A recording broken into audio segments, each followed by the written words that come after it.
Alright, well, hello there. Let me close all of these things.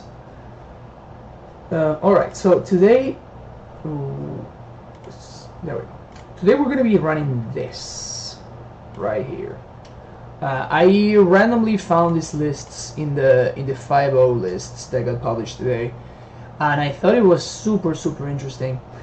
So what we have is like it's basically like a mono green devotion shell, but it also uses like the devoted druid plus vizier combo, which is kind of like a combo finish, I guess.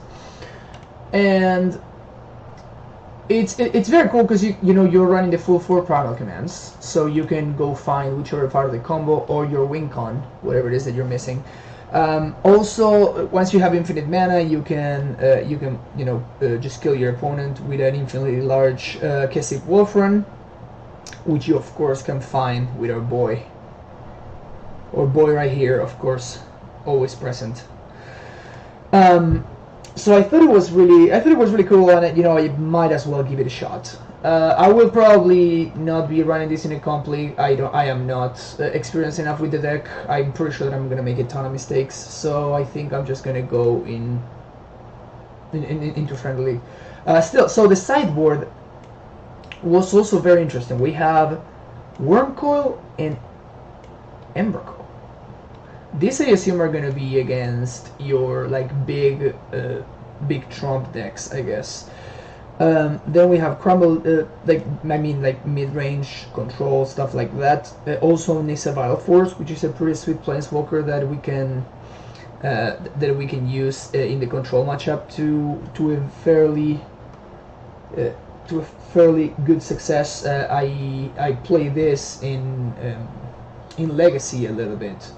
In the sideboard of Maverick, and whenever you play this against like Miracles or something like that, it usually is very hard for control decks overall to win through. I mean, then we have some Ooze as extra graveyard hate, Eidolon against stuff like Storm.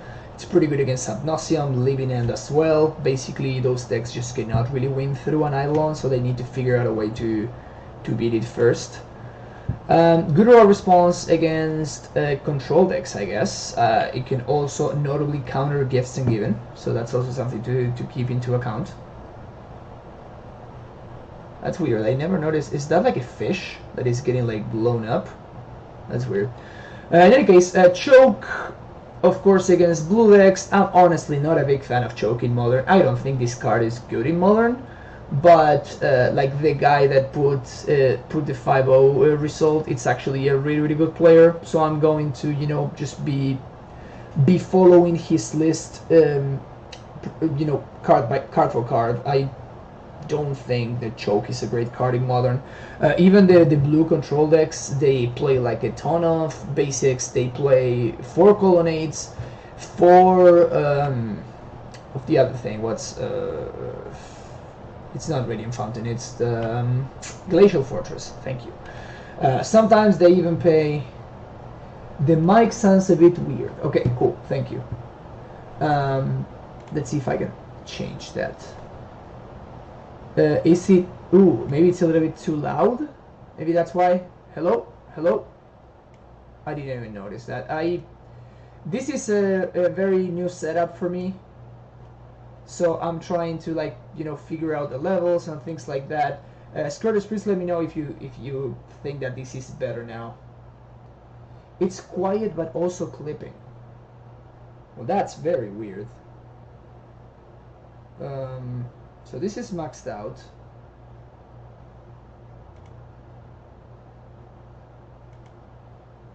Ha! I have no idea.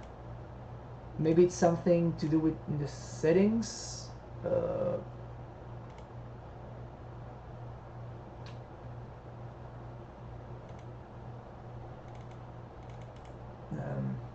Okay, why can't I open this?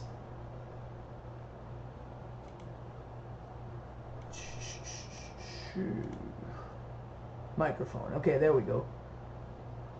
Oh, okay. Oh, okay, I got it. Apparently, there's like both of them are active.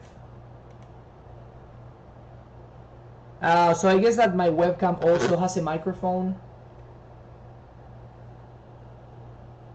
Oh, thank you, Crazy Ship. Yeah, I'm actually super happy about this new setup. So let's try this.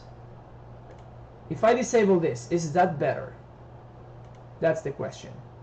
Is that okay? So now I'm just using the webcam microphone. I can also try the other mic if you prefer that.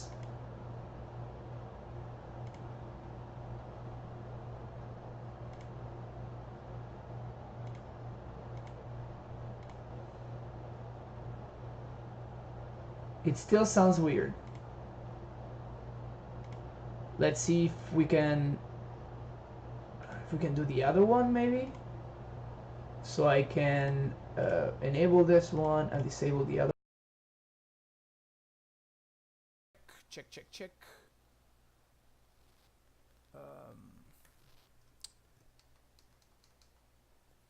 I don't think that's going to change the mic now that I think of it. Never mind.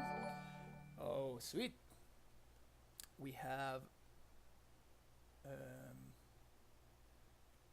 a new follower. We have a new follower. Sorry, I'm still waiting for my second monitor adapter. So right now I'm just like running Twitch on Biddy and Gaming. There we go. Thanks for following. I'm trying to like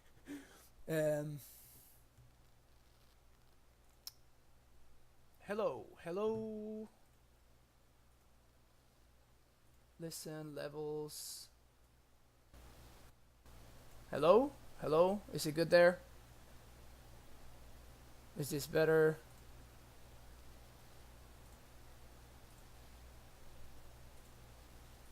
If this doesn't work, then I will just go back to the webcam mic and just use that one. But this one looks like it should be fine now, maybe. Check. Is this okay? Can you guys hear me? Better? Sweet. Alright. So, cool. Now that we finally got over those technical difficulties, we can start getting to the important part. Yeah, so to round up the cyber, we got Crumble against Tron. And we got Stony Silence against, of course, Hardened Scales, KCI, blah blah blah, etc. etc. And Nature's Flame against Artifacts and enchantments, obviously. The only thing that concerns me a little bit is the lack of Relic, something like that. It feels like this deck could could fall a little bit far behind too quick against the deck, like a Bridgebind or Dredge or something like that.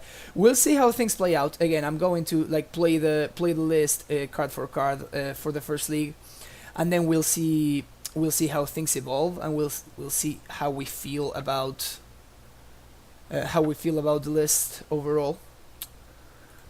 But yeah, hope you guys like it. I thought it was very sweet when I saw it, and I wanted to take it out for a spin. No, I mean you don't really need. We're not like Legacy Elves or something like that. We don't really need a like a Crater Hoof kind of deck, right? A Crater Hoof kind of card, because we have Ballista, which is gonna be like a huge mana sink. And that's kind of like our combos finish. I don't think I agree. I think you can definitely play a deck without Hoof. Again, I'm copying the deck card for card, right? Maybe Hoof is the way to go, but for the very first league, I definitely wanna actually listen to the person that's 5-0 with this list, right? They definitely know some stuff that I do not, so I don't want to go into a league and just like immediately making changes. That just doesn't seem like the correct way to go. So we have like a not an amazing start, but I think this is a reasonable start. Probably make green here. We definitely need to draw something here, though. That's for sure. That's definitely not something.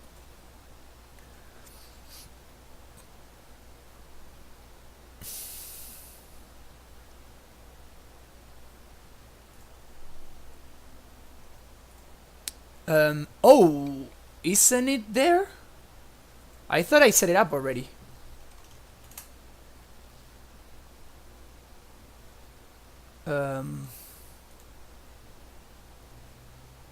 Yep, it should be set up as the current list.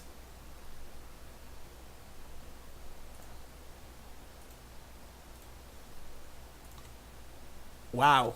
I played like a single practice match and it was exactly against Living End. Because it's Living End, I'm not gonna worry about getting a white source yet. I just want to worry about playing around Fulminator.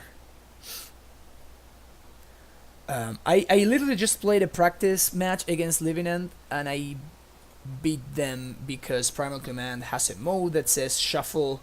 Target player shuffles their library, their graveyard into their library, and that was pretty strong against them apparently. Who would have thought?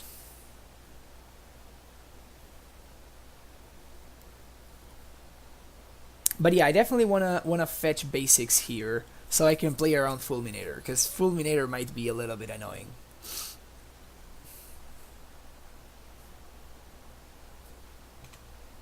Carabid. I definitely want to try to not give them a target for the sorcery speed one, Demonic Dread. So that's why I'm not playing the Ballista.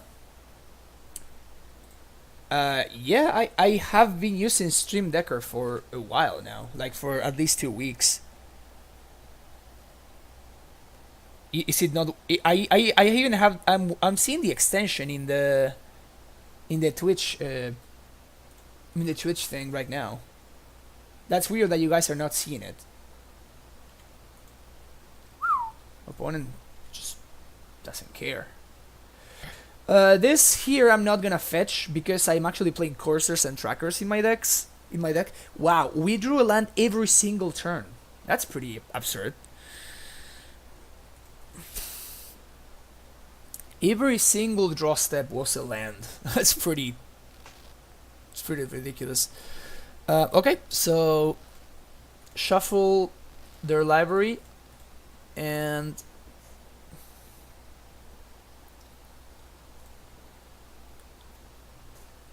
I'm gonna look for an Eternal Witness here. I could look for Ewit. I could look for maybe Primetime is the way to go.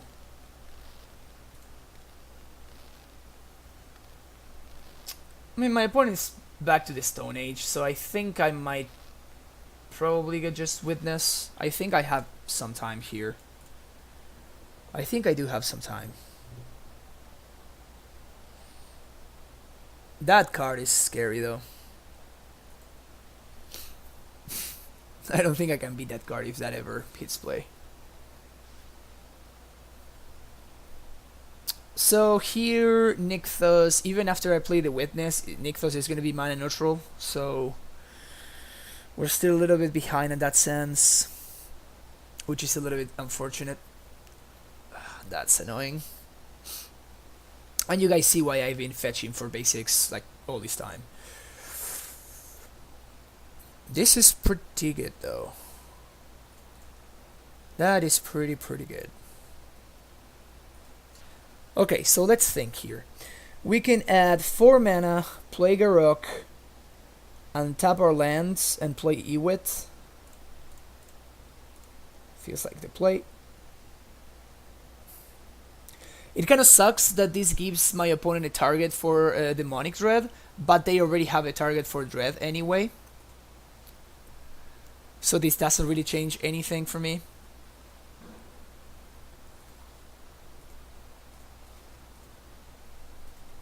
So just playing Ewit here doesn't really thing, because what they can do is they can target Demonic Dread, target the Fulminator, get Living End on the stack, and with Living End on the stack, sack the Fulminator to destroy my land. Ah, Macav. Well, that one kind of sucked. That one kind of sucked.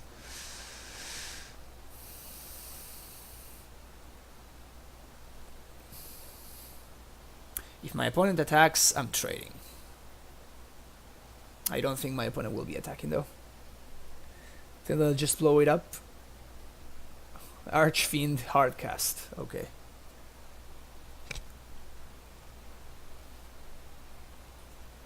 Mix us down. Wow, we really needed that. Like the fact that we've withdrawn completely terribly is not great for us, obviously.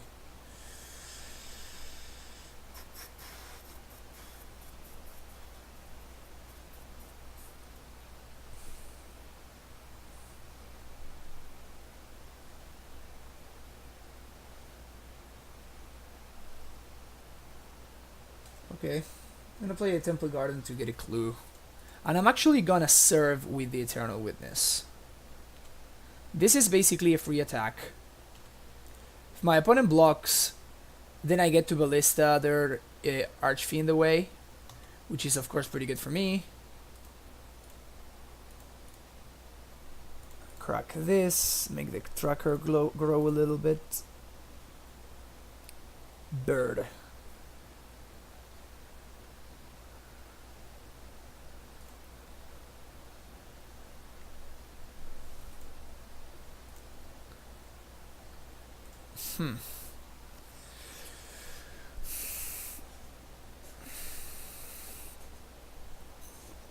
So here the Archfiend is probably gonna kill the Garruk. So I'm thinking whether I just get a 3/3 here for my trouble. Because plusing doesn't really make sense, right? My opponent, I'm gonna play the bird and my opponent only needs to cycle one card. And they can still kill my Garruk. So I think I'm gonna get a beast.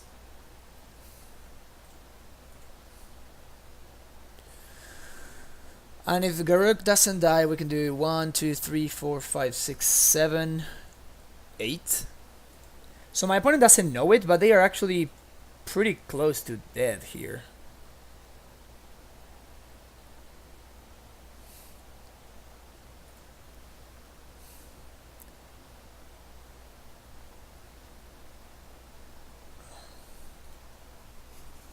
Straight to combat.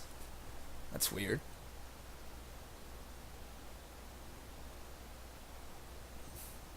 So at this point, I'm trying to figure out what my opponent's hand is.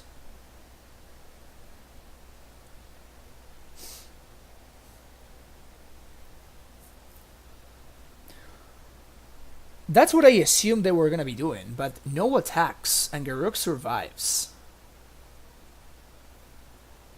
They hardcast the guide. Alright, I really like our spot right now, actually.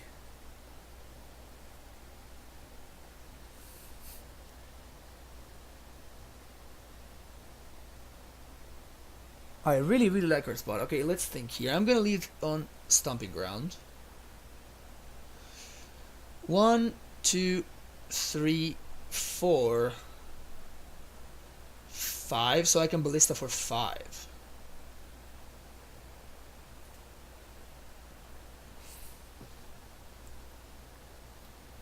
This is only creature your opponent's control, okay. So I think I'm gonna start here.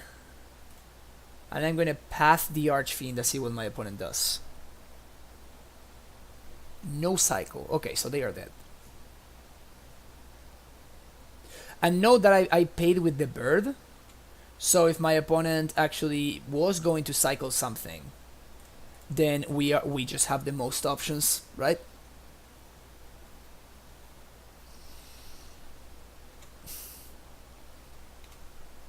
This is a pretty hilarious way to win the game, actually.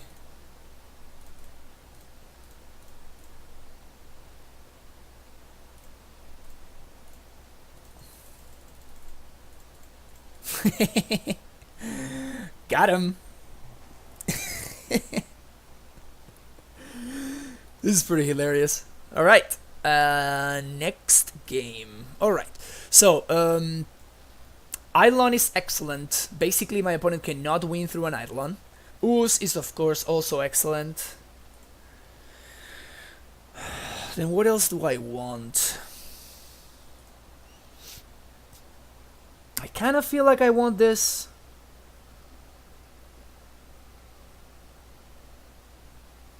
Do I want this? This feels like it could be pretty strong.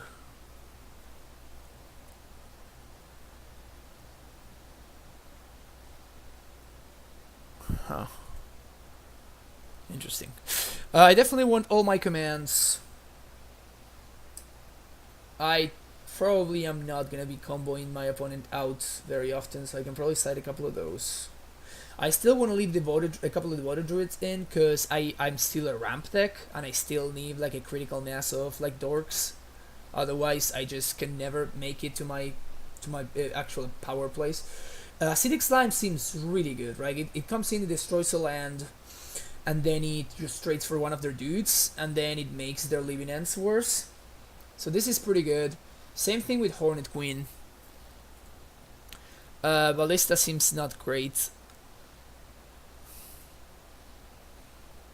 I think I probably want to be doing this. Huh, I'm really puzzled by this Emrakul, by the way. I wonder if it's awful or if it's incredible. Probably this guy is not great. Let's do this. Maybe it's a little bit greedy, but let's do it for science. Let's do it for science.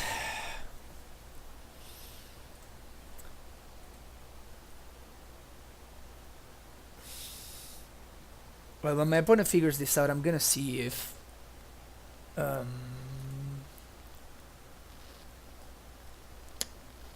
should be a plugins thing. Extensions, there we go. My extensions, yep, Stream Decker is definitely active. Yep. I don't know. I really don't know what the issue is. Okay, this hand seems really good. Sneep. Turn 1 elf, turn 2 ooze, off basics, so my opponent cannot fulminate me. Seems quite good. Seems quite good. So it's better to play birds. It's probably better to play elf, actually. Because if I draw exactly Utopia Sprawl next turn, I actually get to Garruk and Ooze, which is gonna be like absolutely insane. Ooh, my opponent's digging for lands over there. No, they're not. Never mind. Just trying to get me. That's pretty good.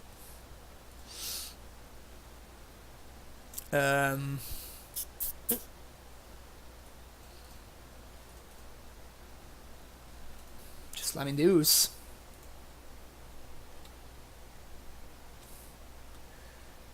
I made a mistake, by the way. I'm very interested in holding up the ooze activation, and this now gives my opponent the chance to be the ones in charge of the whole priority thing. If I get to untap, I am not going to... If we get to end of turn, I'm not going to untap my land and eat something at the end of turn. We'll see what my opponent does, though. If they tap out, of course I'm going to. But if they don't, I don't want to give my opponent like a monstrous Scarabit for no reason.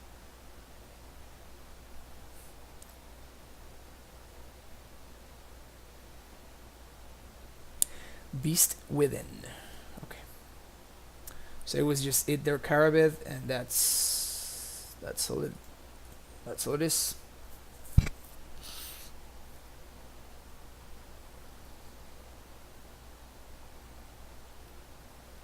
It's a pretty good one. Okay. I cannot Garruk plus this on the same turn.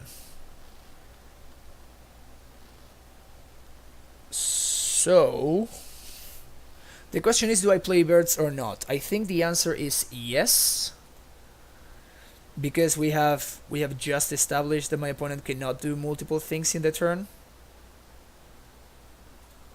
So I think I'm going to be playing the birds as well. Of course, I'm playing the birds first, so the Eidolon doesn't prevent me from playing the second bird. That was a really good draw, by the way. Not gonna lie, that was an excellent draw.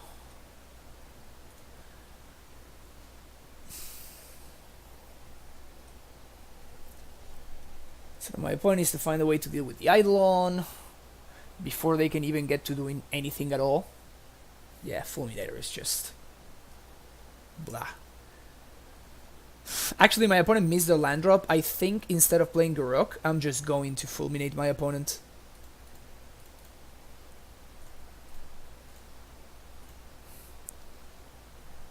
This is pretty hilarious, actually. Who's the LD deck now, opponent? That's cool. And I guess I'm gonna play Stomping Ground tapped, sure. It's a free attack.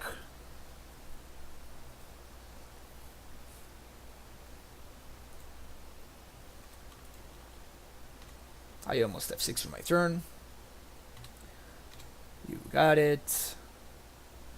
The bad part now is that I don't have a white mana anymore, but I think I'd rather them kill my white source than my green source, because I only have a single, than my red source, I mean, because my red source is, the Stomping Ground is the only red source that I have in the land, besides Verse of Paradise, and I guess Utopia Sprawl. But I actually am playing the 2 Temple Gardens.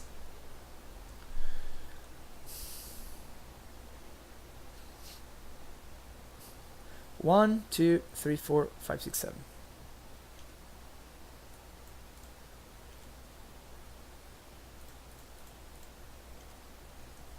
Yes, expect end of turn Beast Within on my Eidolon.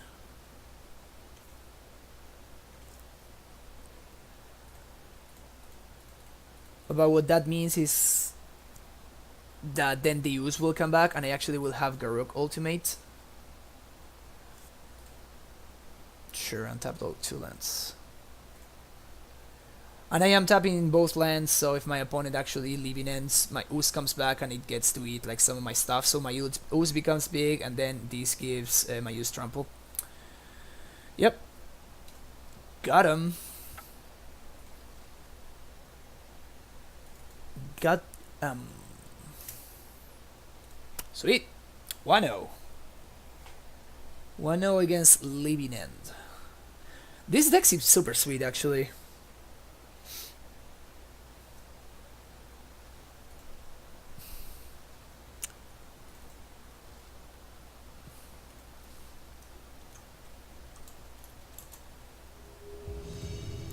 Got updates that. I know. I assume that the matchup shouldn't be really great, but I think that I played around their stuff pretty effectively, meaning that I got to. This is a snap keep, by the way. Turn 2 Druid, turn 3 infinite mana into Polukranos. That's pretty hilarious. Into infinitely large Polukranos. Yeah, I also expected it to be a bad matchup, but you know, sometimes variance is good for us.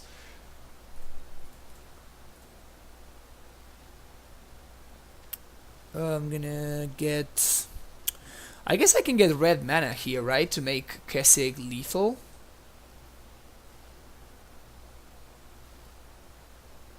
Yeah, that seems correct.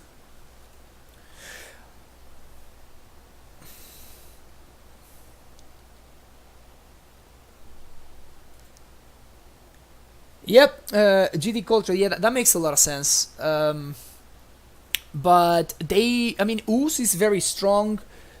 If you make it to like a reasonable amount of mana, then also the 5 mana card Primal Command is actually super strong.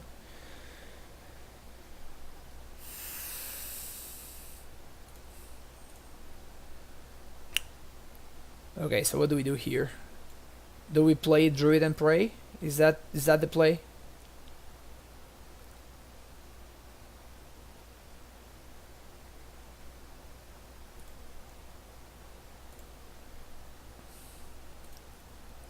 Yep.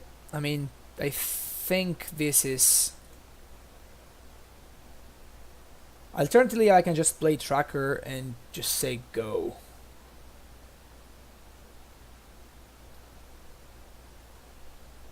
That would be the alternative.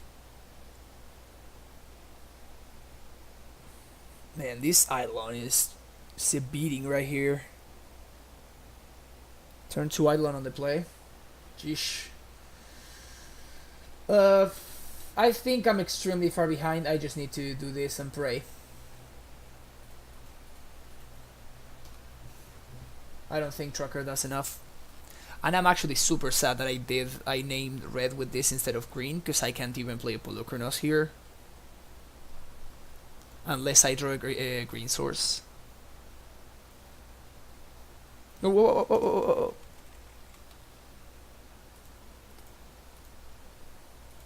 So by activating Druid twice, I prevent my opponent from gaining life. Which is probably not extremely relevant, but you know, it is something, I guess. I'm so punished. So but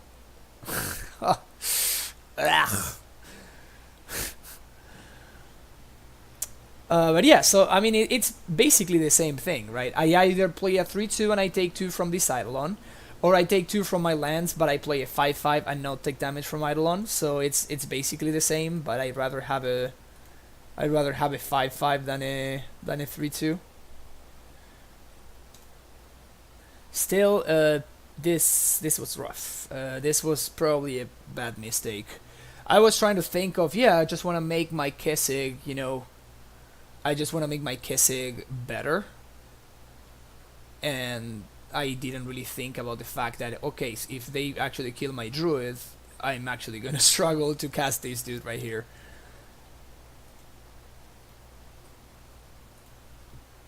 So yeah, I guess that was me just like misevaluating what's important there.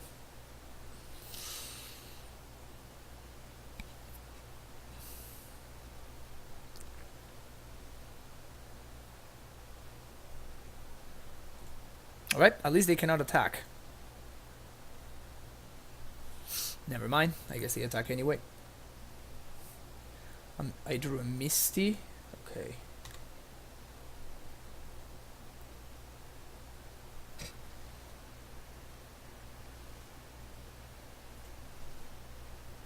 I guess I can draw Ooze here. Oh, this is also free because of the Nykthos. So that's cool. I didn't notice that. That's pretty sweet. Devoted Druid.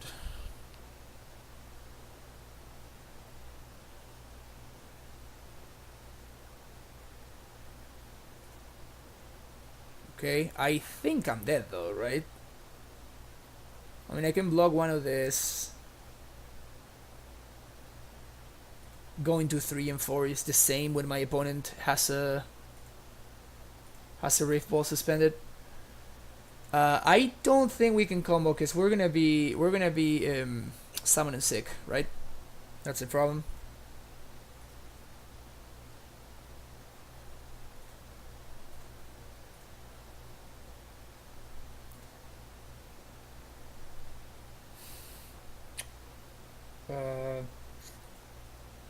Yeah, it would have been nice. I don't think it saves us anyway, right? I'm just gonna play the Tracker here. My opponent has 3 cards in hand though. It's just extremely unlikely we're not dead. If not, just flat out impossible for us not to be dead. Yeah, my opponent's gonna show me an upkeep. I mean, maybe they'll kill my Druid instead. Nope. Opponent saw the line. Opponent saw the line. Alright. Definitely want Oozes. In this kind of matchup, I'm not a fan of Wormcoil Engine. It's so easy for my opponents, for Burn to play around this card. It's so easy. I think I'm bringing in Nature's Claim. I can destroy one of my Oaths or one of my Utopia Scrolls to gain 4, or I can destroy my opponent's Eidolons, so I think that's definitely worth it.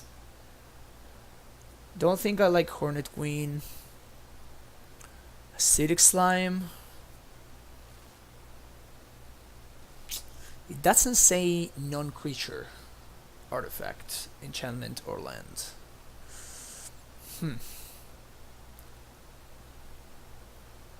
I kind of feel Wormcoil will be better than Primeval Titan though.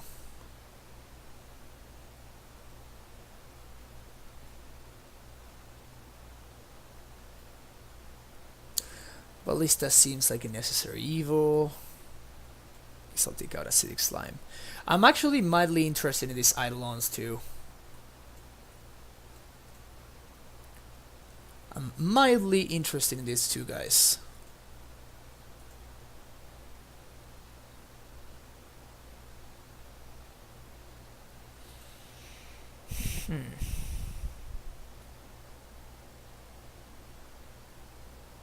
Probably...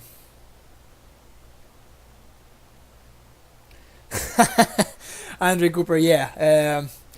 You know that you on this stream you will always have a good use for that for that emote right there. You know what, Bant? That makes a lot of sense. And it seems better than Tracker. Tracker seems egregiously slow. One more card. Probably an oath. No, we just stated that I want to keep my oaths. Side out the Ballista? When I play Amulet, I always side out the Ballista against Burn. But I don't know if that's like a way, that's something that's the way that I should be thinking about sideboarding with this completely different deck. Maybe that's what I'm gonna do though.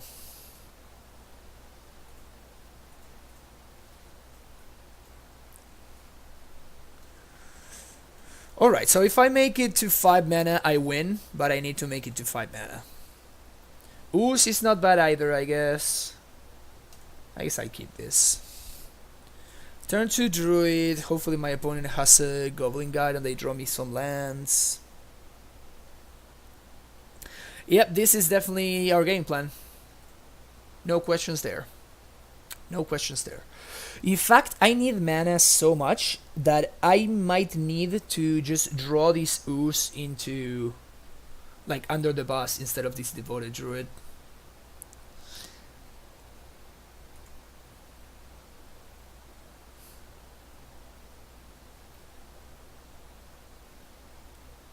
Swift Spear.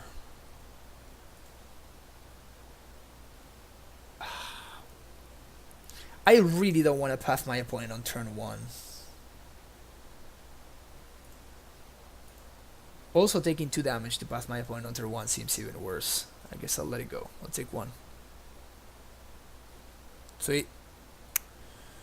Alright, let's do this. If I untap with this, I basically just win, because I can just gain 7 and go get an Eternal Witness and get the chain going. This kind of smells like Syrian Blaze though. If my opponent slams an Eidolon here though, that's great for me. Bolt my Druid. You got it.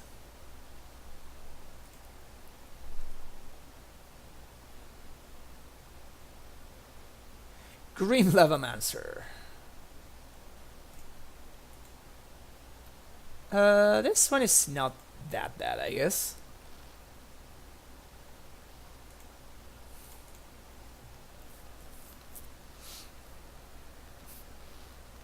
Go get a basic forest.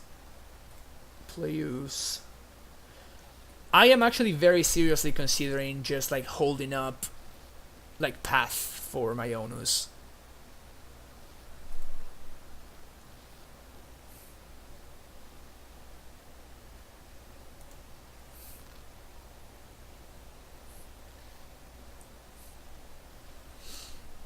I'm gonna give my opponent the choice and we'll see what they do.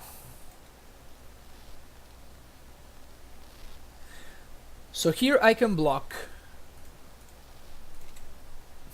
and I send, now it's my opponent's turn to do something. And I'm actually quite happy with this exchange here, because my opponent is forced to make the first move. In response, I will gain a life. Sure. And now it's my opponent is the one that's forced to make the first move here. And I can actually go ahead and do what I was saying that I wanted to do. Can pass my Onus here.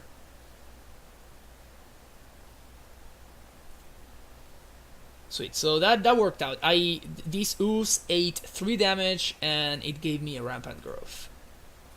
So that seems like overall pretty good. Land would have been great there.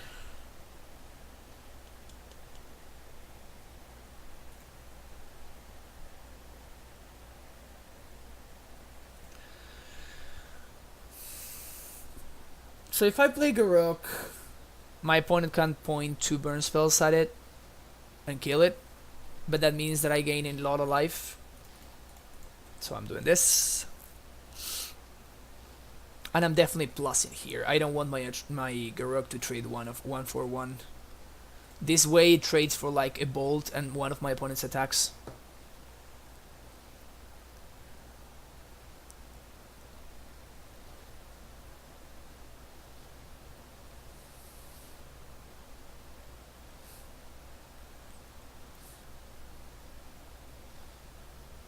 Eidolon, nice. And they play the Eidolon first. Wow. They're just doing this main phase? Well, this is great now. This is amazing for me.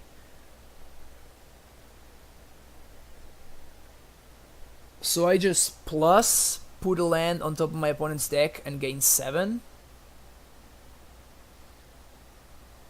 Or do I just play Polukranos?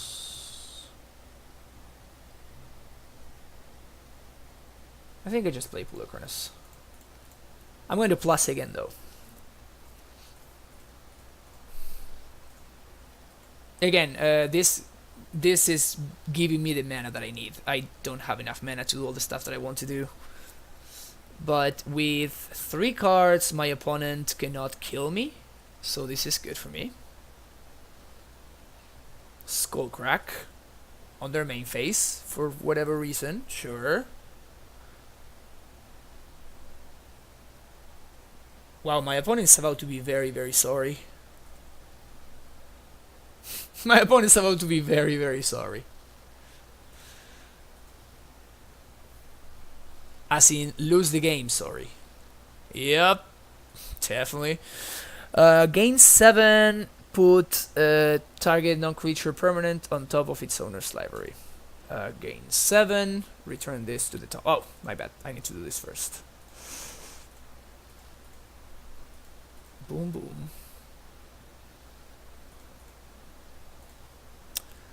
Gain 7. No. Cancel. Gain 7. Put this on top.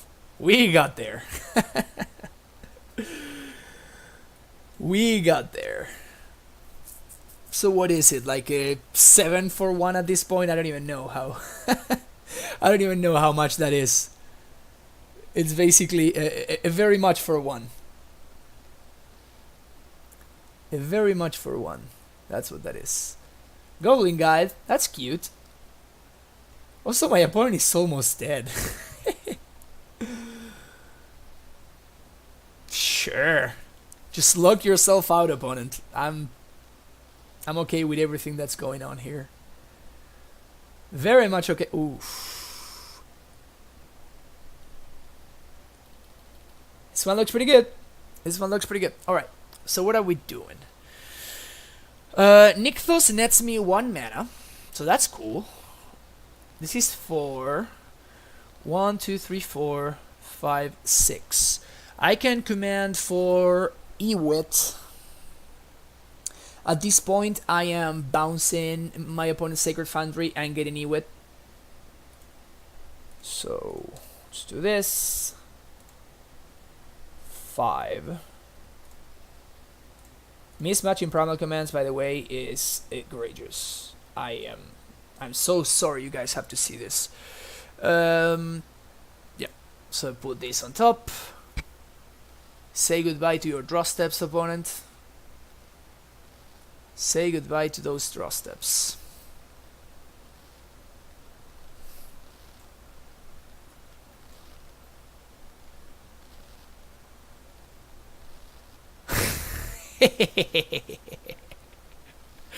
I had forgotten we cited this in. Oh yeah. Oh yeah.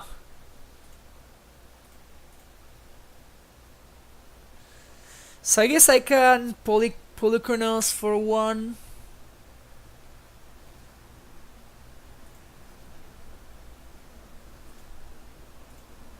I think I can Polychronos for 1, so I guess I can kill the Green Lavamancer. Or whatever. But at this point my opponent is getting pretty locked out of the game.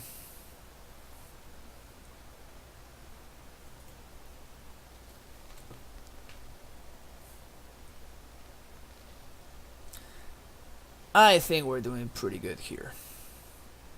Yeah. My opponent with the chump attacks.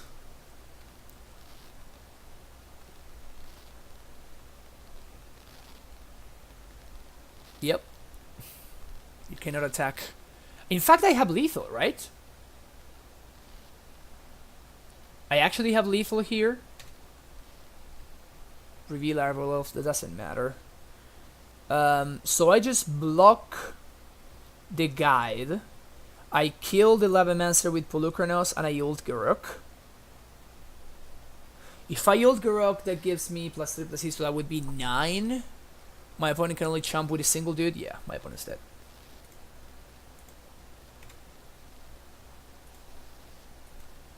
Oh, there's no need for me to do this. Monstrous for 1. Monstrous Lavamancer, yep. Yes. Okay. There we go. And there's 6. Take 2. My opponent has no cards in hand. Just swing for 9, trample -2, that's 7. That's with 7 is lethal.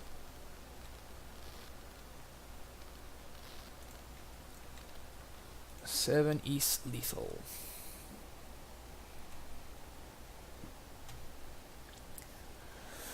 Got him. All right. Burn again. I will go to the bathroom. I'll be right back. I don't think I want to change anything, by the way.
Alright. It's a mid-deck.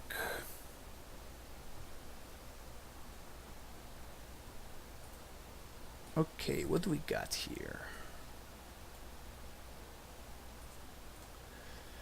Turn 1 Elf, turn 2 Eidolon, potentially turn 3 Garruk. I guess I keep. Might be just a tad too slow against Burn on the draw. And Searing Blaze here should be lights out basically, but what can we do?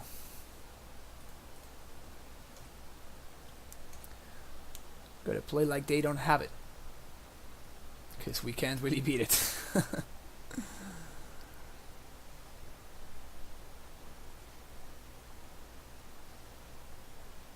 Eidolon is kind of a beating too. Yeah, Syrian Blaze. That card is so absurd in these kind of matchups. So absurd. That's the combo, guys. That's the combo right there. I kind of desperately need another land, so I think I'll do this.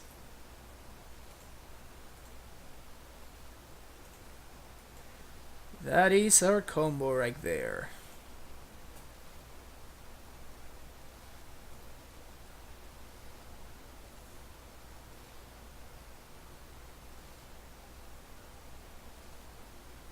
Jeez, my opponent's going face, not wasting any time. Alright, so I take 2 here. Take 2 here. I actually think I might be like forced to do this right now.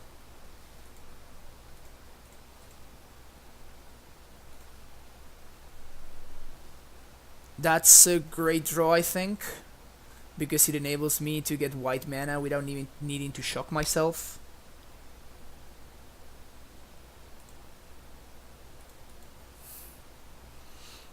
Still going down to 9, which is not the healthiest of life totals. But if I get to untap, we might be onto something. We might be onto something. Maybe. Maybe not. Okay, then them not bolting me there, it's actually great for me. Eidolon is fine. That means they can attack. Yep. This is a free block.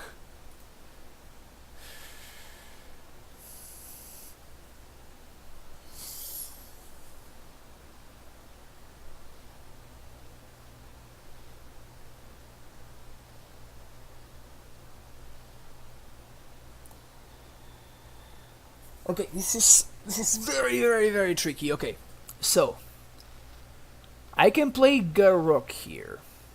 I can make a 3/3. I do not think my opponent's gonna kill my 3/3.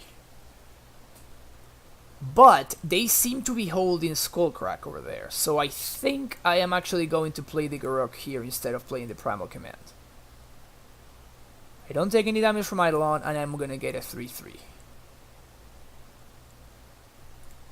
Play my Temple Garden and pass the turn again.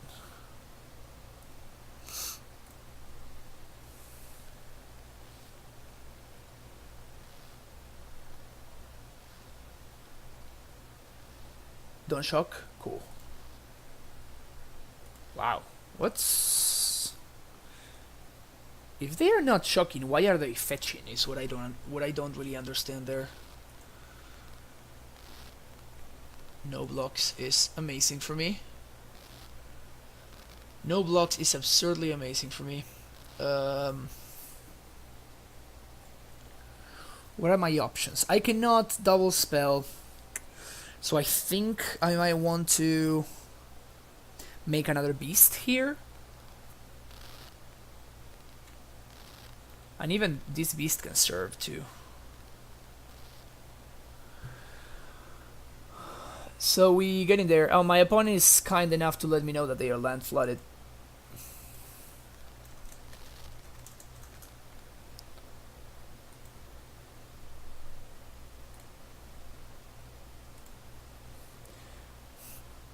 So 1, 2, 3, 4, 5.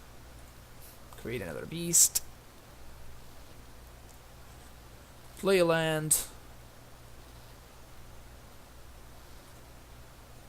I guess I primal command them.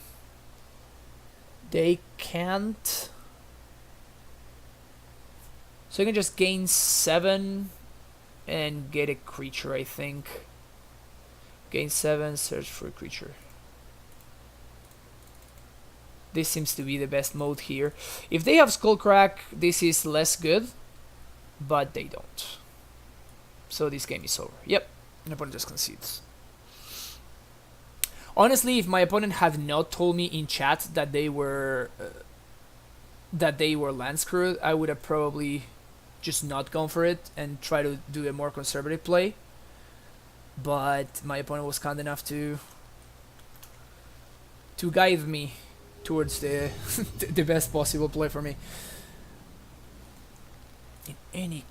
Anyhow, classic Green Devotion hand. So this hand can be absolutely busted, or it does literally nothing. I guess I'm gonna keep it. And I have Utopia's Pearl and multiple birds, so I can just fetch a basic here. No need for me to take unnecessary damage.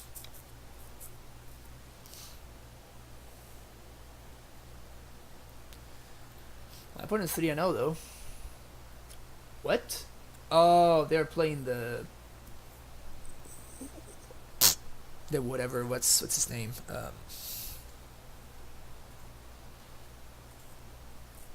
The Death and Taxes, whatever deck. So I guess I get double green here. Untap. Play Nykthos. I'm trying to leave myself the out of drawing a tracker here. That's why I'm trying to play the foothills last. In fact, if I don't draw a tracker, if I draw another land, maybe I play the foothills anyway, but if I don't, I think I just hold it in hand and just wait until it can do something better. Wow, turn 2 Thought Knot. Ha! Joke's on you, opponent, my hand is awful.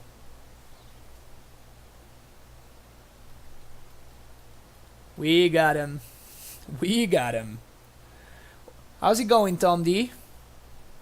So what we got going on here is a Green Devotion list that I saw 5-0. I saw in the 5-0 posts today.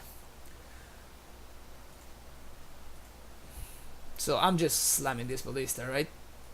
There's no way I'm not doing this.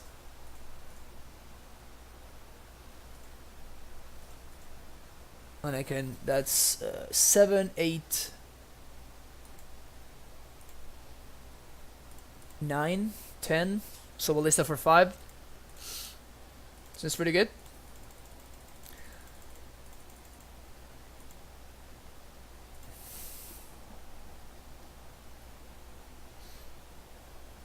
There you go. You can see the list there. It's actually super interesting. It seemed very cool, and I decided to give it a shot today. We'll see how it goes. So far, it's going pretty good. So far, it's going pretty good.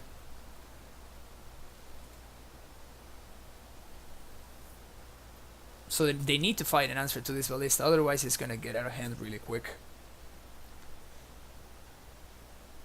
And again, this is what I love about these kind of scenarios, right? Like, my opponent is... I'm putting down a threat, and my opponent is... They are the ones that are forced to do something about it.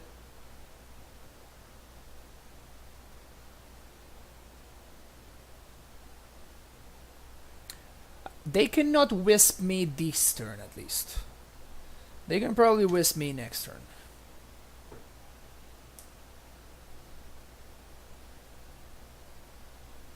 Arbiter is fine. I mean, I'm gonna kill the Thought Knot. Arbiter doesn't seem like it's doing too much here.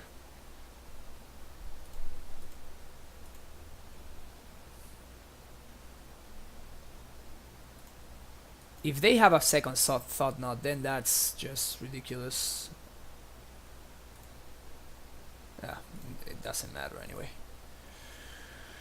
Of course, here I have Eternal Witnesses in my deck, so I'd rather have the Ballista in my yard rather than in exile.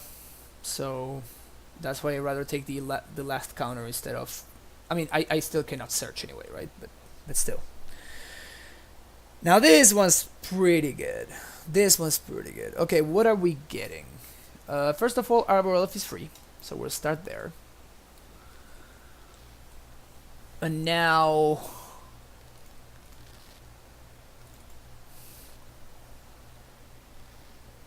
we do 5, we deny them of a draw step. And then we untap, that's 4, 5, 6. Whoops. Oh.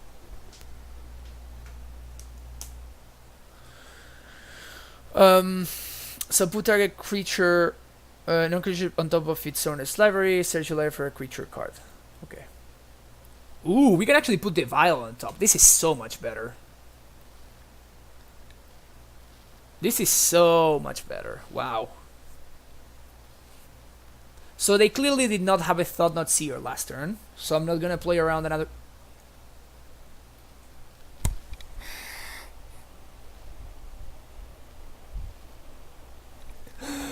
Damn you, Cat Jesus! Damn you! Yep.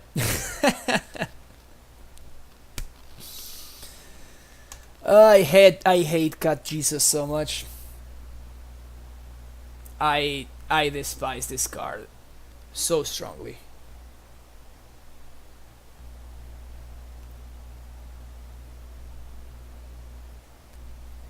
Yep, I know. I'm stupid. I'm stupid.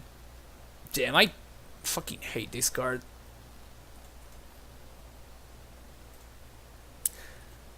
You can't like respond to things. It doesn't use the stack. How is it okay that it doesn't use the stack? You guys explain to me. How is that a thing?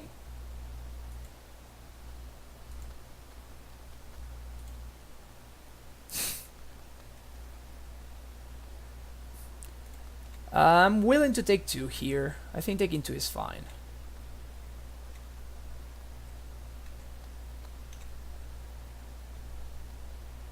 This is not good though. I'm gonna hold this in hand because of Tireless Tracker.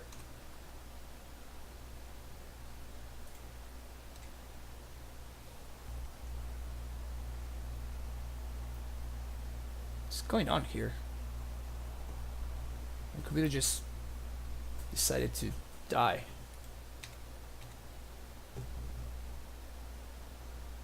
Okay. So I guess I'm gonna use... No, there we go. It worked. Okay. I would have taken Eternal Witness to keep the loop going. I get 1 witness, I develop my board, and I also rebuy the Primal Command. So that's kind of the thing. 1, 2, 3, 4, 5, 6. I think I trade for the Splicer. I don't want my opponent doing like Resto shenanigans and stuff. And I still have 2, 4, 5, 6, 7, 8, 9 mana.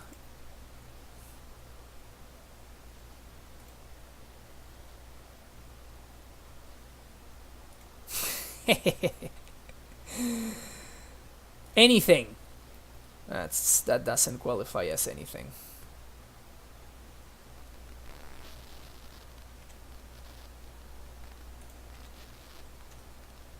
Get him, Elf.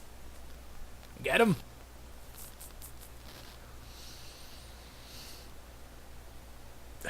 Where is my business? Give me my business. I don't think we need to chump yet. We will definitely start chumping next turn. Hornet Queen would be nice.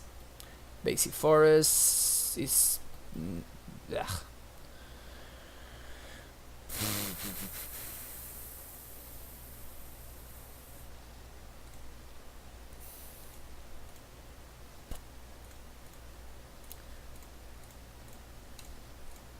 This is frustrating.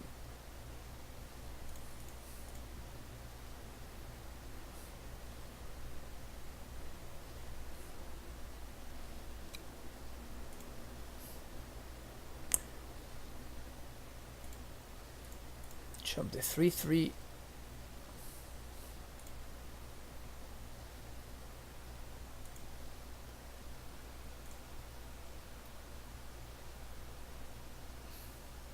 Okay. Pay for this crap.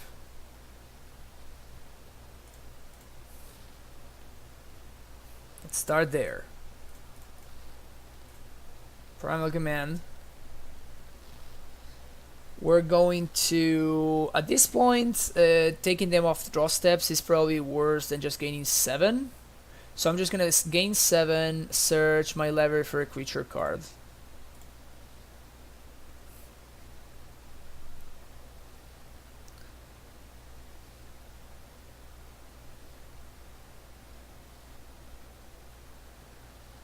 So now I'm not dead anymore, which is good. And I can... Options. I think I'm gonna get Ewit here. This is bad if my opponent draws exactly Thought-Knot Seer, of course. But...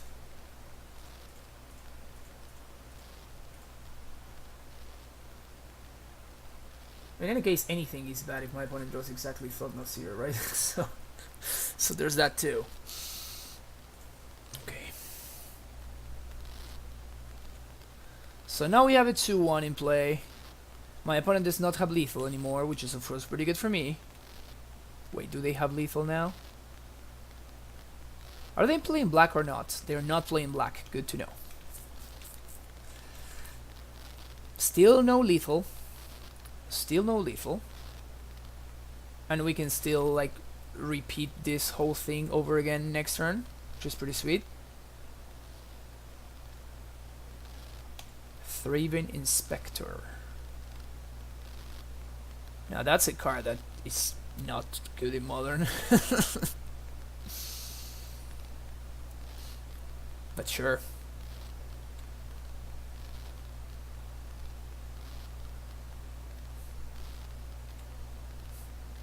If they swing all,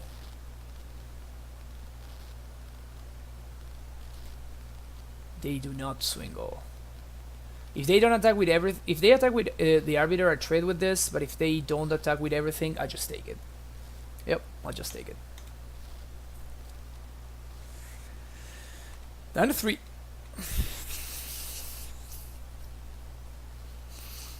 Next turn we go to 10. And what do we get?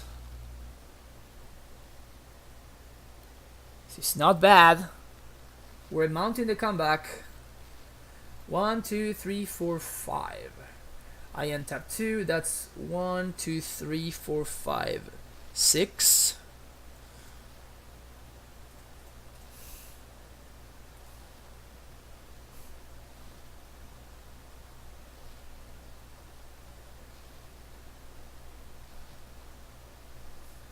One, 2, 3, 4, 5, 6.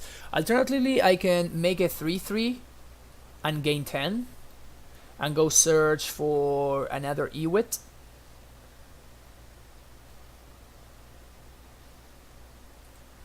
Or I can untap 2 lands. That would give me 1, 2, 3, 4, 5, 6, 7, 8, 9 mana total. And I can do like Primal Command and play Ewit this turn. Yeah, this sounds better. Oh, no, because I need to pay for cat juices. Damn, I fucking hate this cat. Such a beating. So I'm gonna need 8 mana for this. So I have no choice. I need to do this.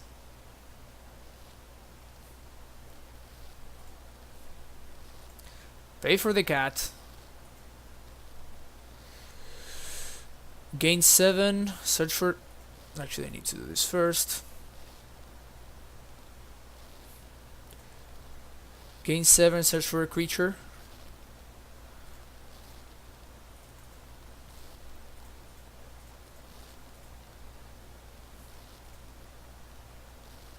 Moto? Come on.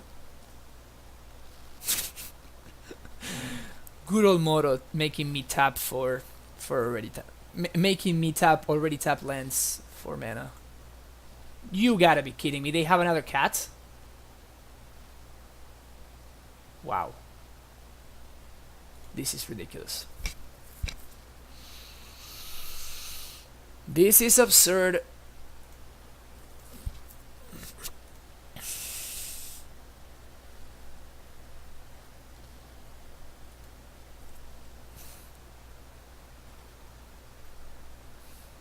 Oh, that was such a bad punt. If I had not made that mistake with the first primal command, I think we would have won the game.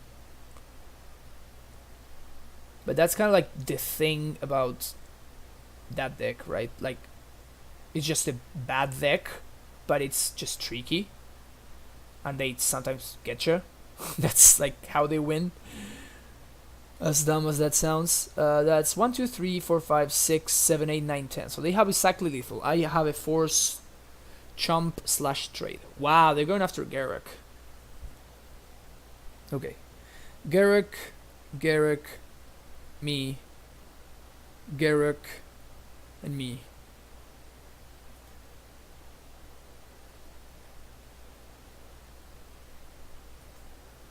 So basically, they are asking the question, do I want to trade for one of these Leonin Arbiters? I think the question is yes. The answer is yes.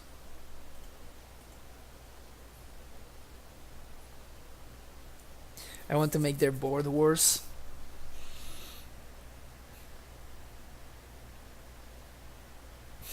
You're too late, bro. I guess, sis. You're too late, sis. At least this maybe trades with something. Feels like we're absurdly far behind by now. They have Resto too. Damn.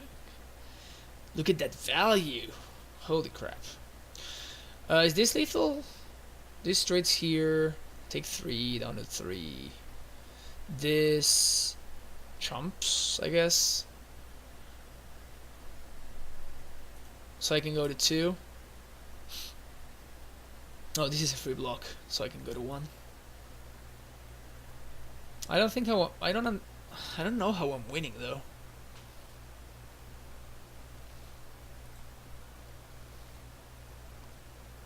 Right click, attack all. This is a free block. This is a trade. Do I want to trade with this or do I want to trade with this? I think I want to trade with this. And this is a chump.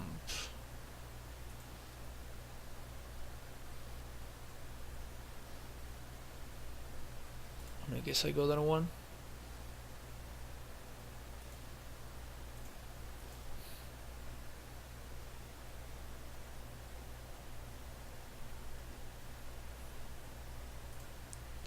Is the 3/3 even good though? I guess it trades with the golem, but I'm still dying to the resto.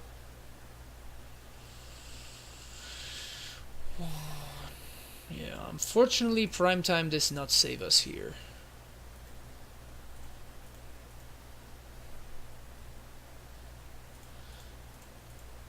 Where's my Radiant Fountain and my Colony Garden, huh? Where are them now? Yeah, we're dead. Well, that sucked. Let's try that again, shall we? What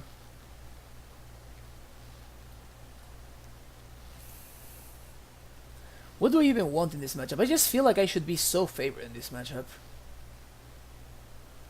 I just got, and I then didn't draw anything for a very extended period of time.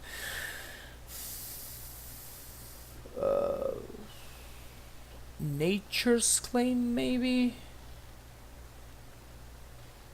I have like a very, very mild graveyard theme going on with Ewit and that's it. Scavenging Ooze, I guess. Nah, there's no way. Nisa sounds good though. I'm gonna do Nisa though.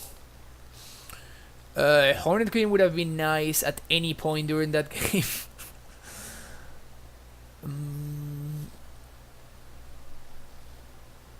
Emrakul can be okay if they don't like side anything like Rest in Peace or anything like that.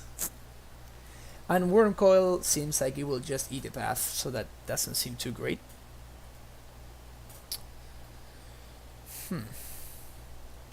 I just noticed this deck doesn't have any Thragtusk kind of card, right? It doesn't have any kind of catch you back from behind card.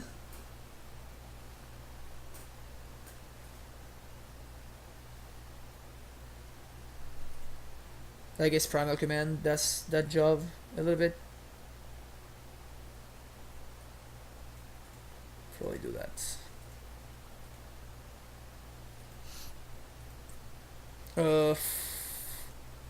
I guess. So return one bird. Turn two tracker. Yeah, but I'm talking in terms of like if you're low on life total. Like Obstinate Bailoff, like Thragtusk, but I guess that's what Primal Command does. So if my opponent plays the stupid cat on turn 2, what happens? It just doesn't matter. Still playing Heath is better on my next turn.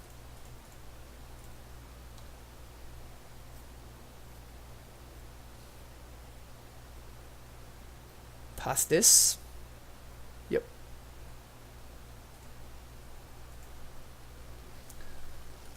At least my opponent is ramping me. And they don't have turn 2 Thought Knot. Maybe they have turn 3 Thought Knot though. Thalia doesn't do anything. 1, 2, 3, 4, 5. That's a good one. Pretty good draw. Definitely doing this right now.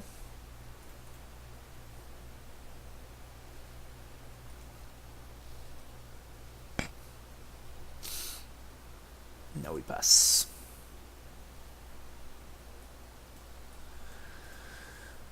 Then being able to Thought Knot my Titan is a little bit annoying, but on the other hand, if they Thought Knot, that means they are not answering my tracker, and my tracker is gonna get out of hand real quick. Because tracker is an amazing card.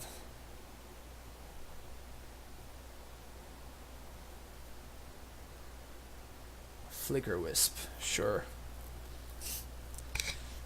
Flicker Wisp for no value, basically.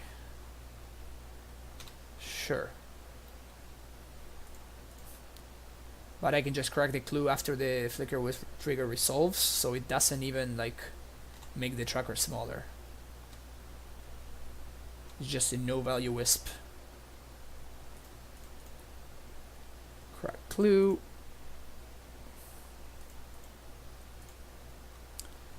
Alright, alright. Let's see what else we got.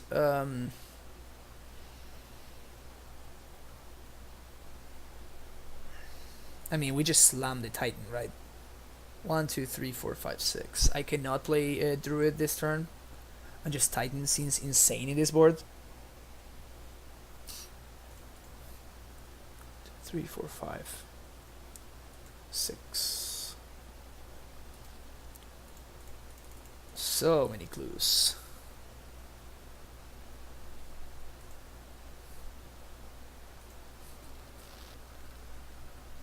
And here I guess I get Kessig and a fetch land.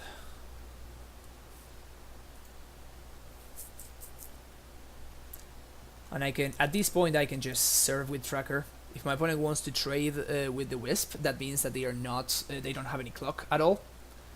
And I already have like a crazy amount of value in play. So I don't mind them trading the tracker here. Yep, that's fine.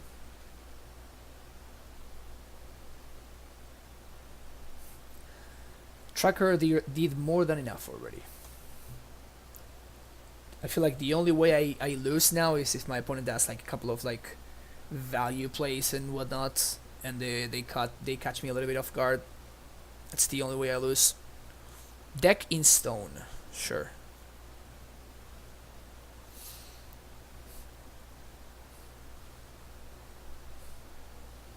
So many clues. It's kind of weird that the deck in stone clue is different than the tracker clues.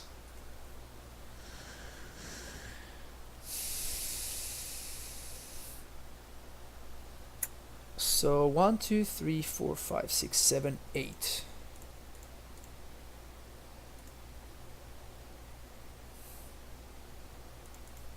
I have no more trackers, so well, I guess this is good for cursor. That's about it. So 1, 2, 3, 4, 5, 6. Get it, gain 7.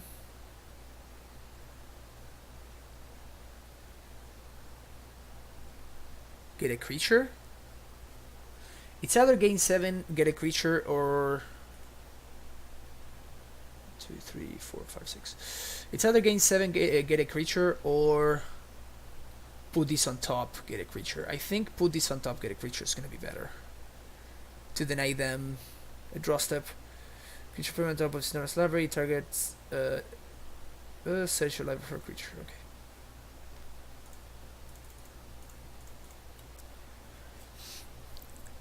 And now we go get Eternal Witness.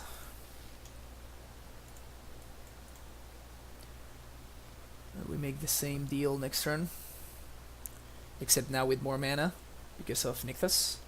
Multiple Nykthos, actually.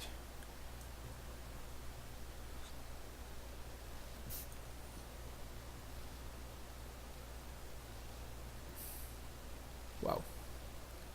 So my opponent's poor sideboarding actually was rewarded because of exactly that play. But Rest in Peace is not a good card. It's just not a good card here. 1, 2, 3, 4, 5, 6.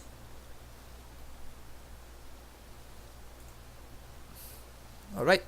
Put Target Permanent on top. And search your layer for a creature.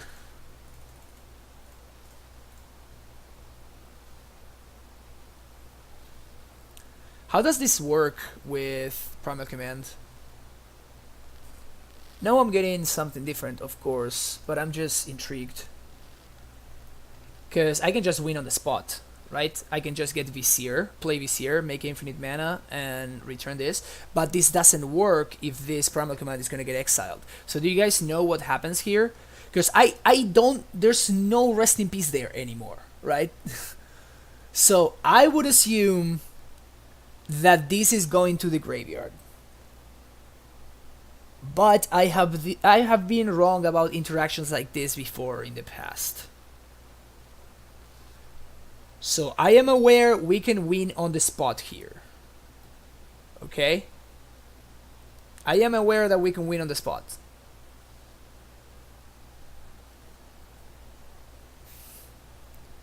One, two, three, four, five. I think it might not be worth it, and it's just better for me to get Acidic Slime, just in case. And we'll do it for science.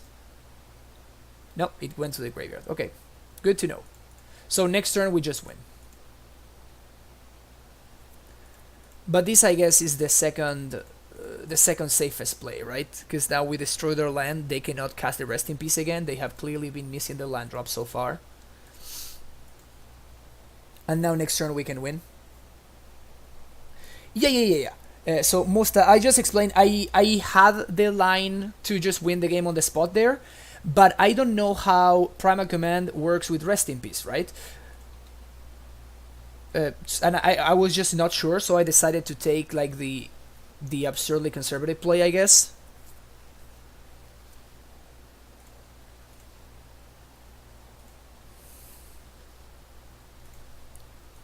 And here we actually get to win. Ewit, get these back. Yes. 1, 2, 3, 4. I guess I just play the second Nykthos. Keep this one.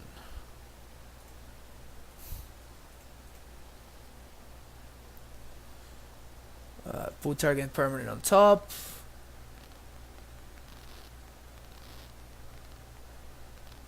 Search for library for a creature card.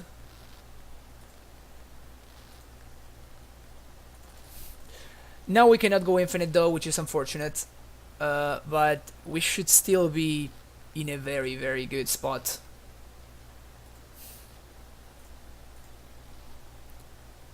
Just chaining, chaining all the primal commands.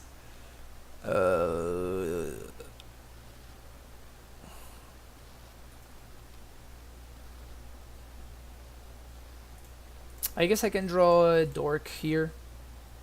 Bingo. Oh, never mind. This is the one dork that I cannot play. Alright, swing for 2. Now my opponent is going to draw planes. They didn't do anything last turn, so I assume that they're not doing anything this turn either. And then we're going to put their card on top again. It's going to be great.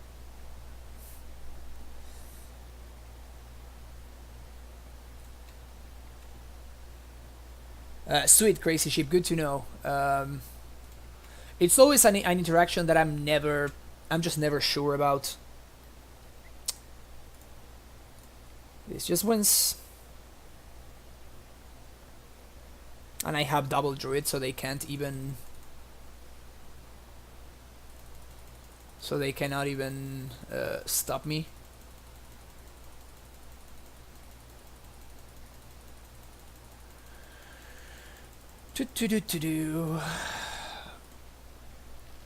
Put target. No creature permanent top of Stoner's library. Search your library for a creature card.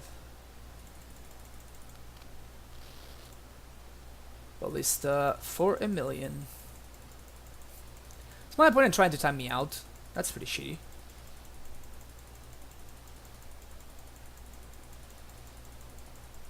I mean, it's not like it's gonna take me that long to do this, right? But just shitty.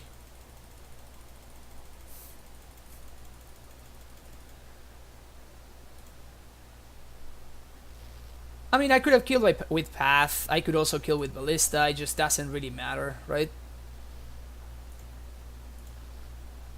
I guess that this is just faster.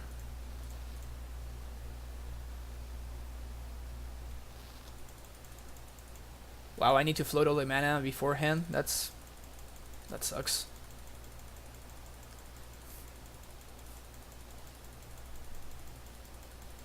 This is just gonna this is probably gonna be less clicks.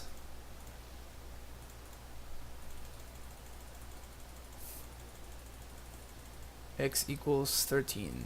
Sure. Kill ya.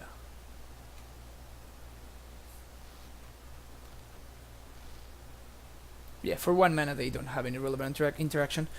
Alright, yeah, so my opponent is definitely playing to the clock now. So I need to like speed up my pace of play. Definitely just speed up my pace of play. I honestly don't think I want to bring in any answers for Rest in Peace.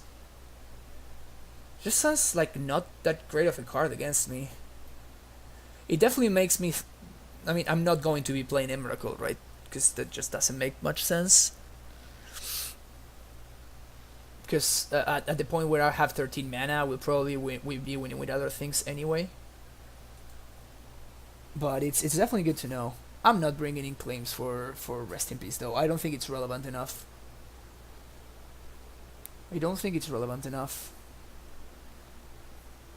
And we can also play around it with primal commands and acidic slimes, which are way more flexible.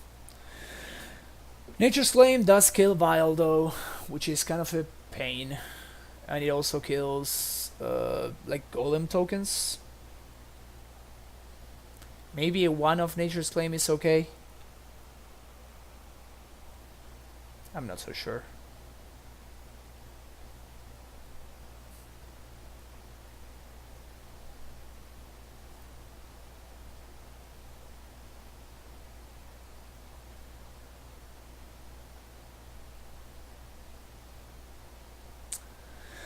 In any case, welcome to everybody that's checking out the channel.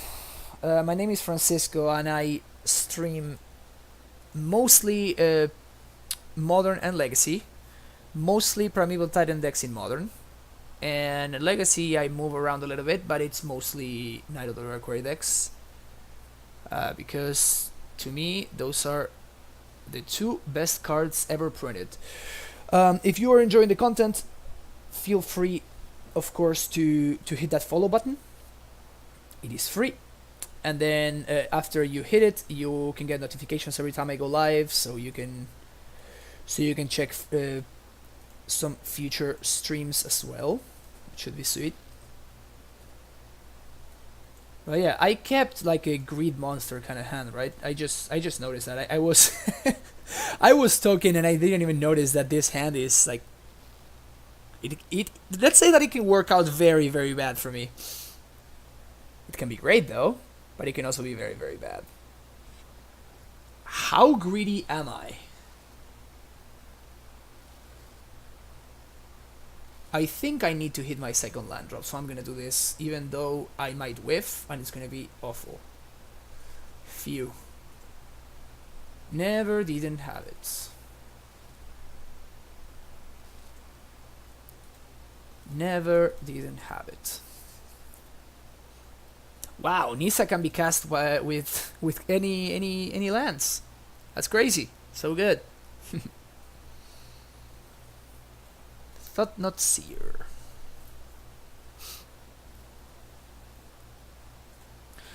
Alright, let's draw a Vizier, shall we? Let's draw a Vizier right here. If we draw our one of Vizier, we're gonna be in a great spot.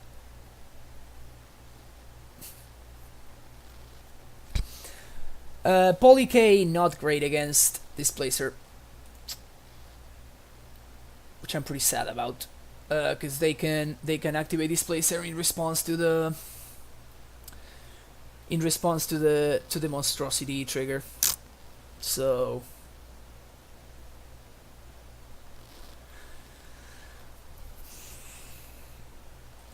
yeah, I feel like if I don't hit this second land drop, I'm just going to be like absurdly far behind. So I think that I just need to go for the oath there. Yeah, his start is like pretty absurd actually. Turn 2 Displacer into turn 3 Thought Knot, and now he can start like blinking Thought Knot and doing nasty stuff that way. It's pretty bad. Also Displacer, Ballista, yikes. They took Cursor. That's a very interesting idea. Definitely not blocking here. Vizier would have been so nice. I can play Garruk, or I can play Polukranos. I'm gonna go for this. Basically, they cannot really answer this profitably. I mean, they need to like use their turn in order to blink this, or they need to use a path and give me the lands that I'm missing right now.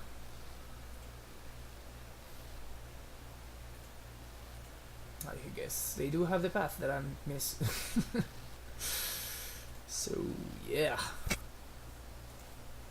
that's a little bit aggressive.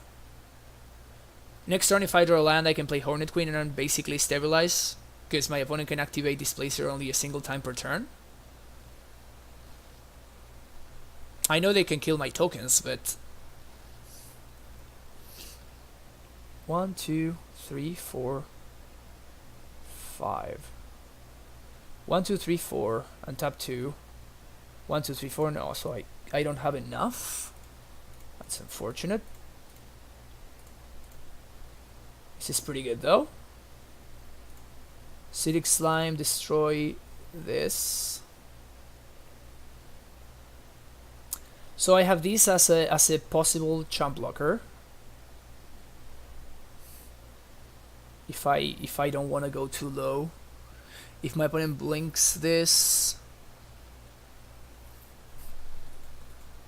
Interesting.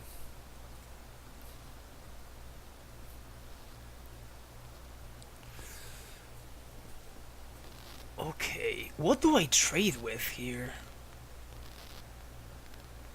So this is gonna die, so we'll have 4 mana and I'm gonna get Garruk. So I guess I trade with the Displacer? Or do I trade with the land? Trading with Thought Knot is also pretty good, I guess. Draws me a card, gets me closer to lands.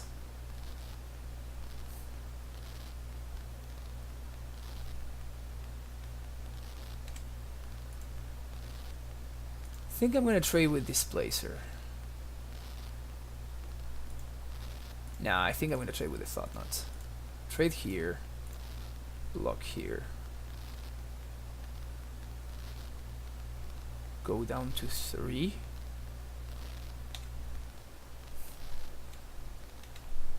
Draw a card.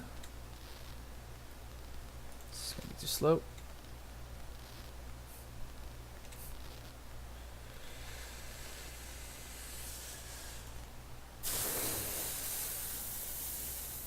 This is very, very unlucky.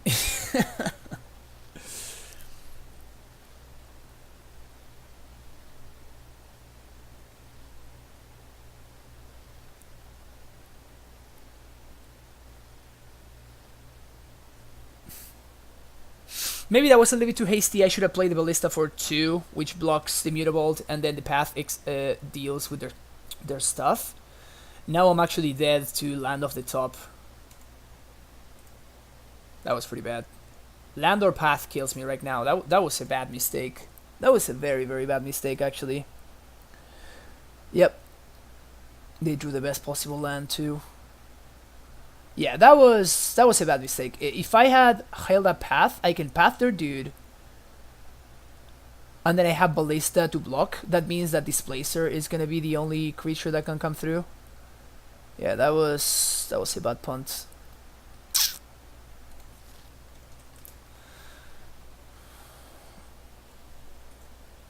Yeah, that was helpful.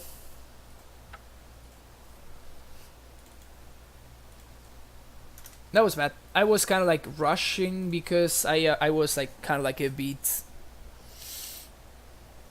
a bit too far because I was pretty far behind on clock. Anyway.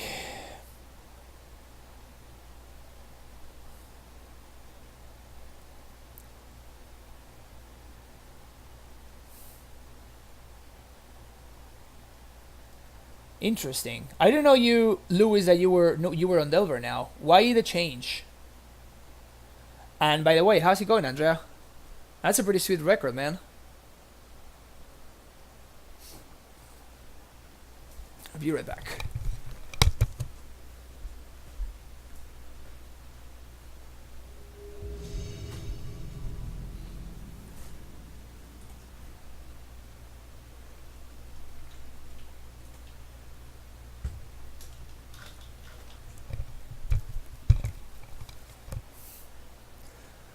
Yeah, Musta, that was definitely the correct play. I made a bad mistake. This hound sounds really good. I'll keep.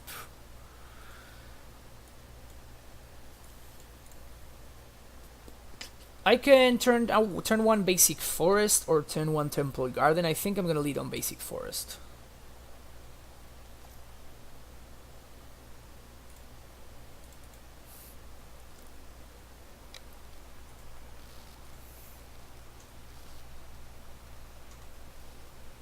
Uh-oh. My opponent just f6 to the turn. I don't know if that was a mistake or if...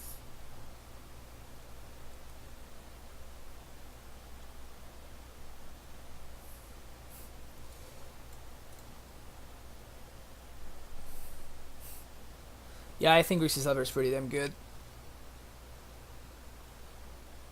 I agree with that very strongly. This is pretty sweet. Looks like I'm playing against Burn.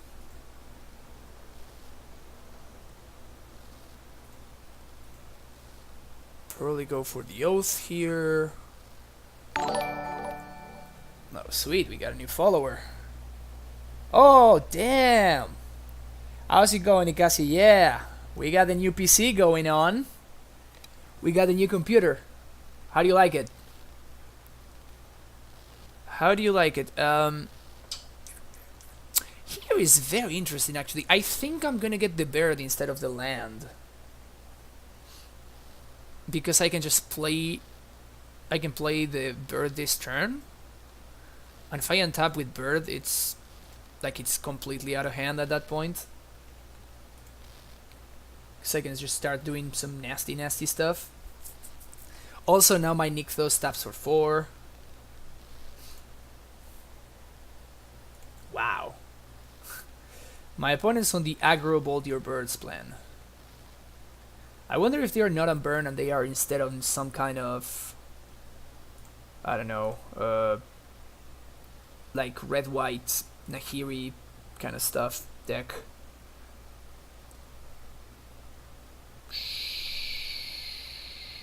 Sure. Guess Wolf Run. I mean, it's the only land that I saw there, so I'm going for that. Play Tracker. Same with Courser. I mean, 2 at a time, but Courser's getting there. Yeah, my opponent just concedes.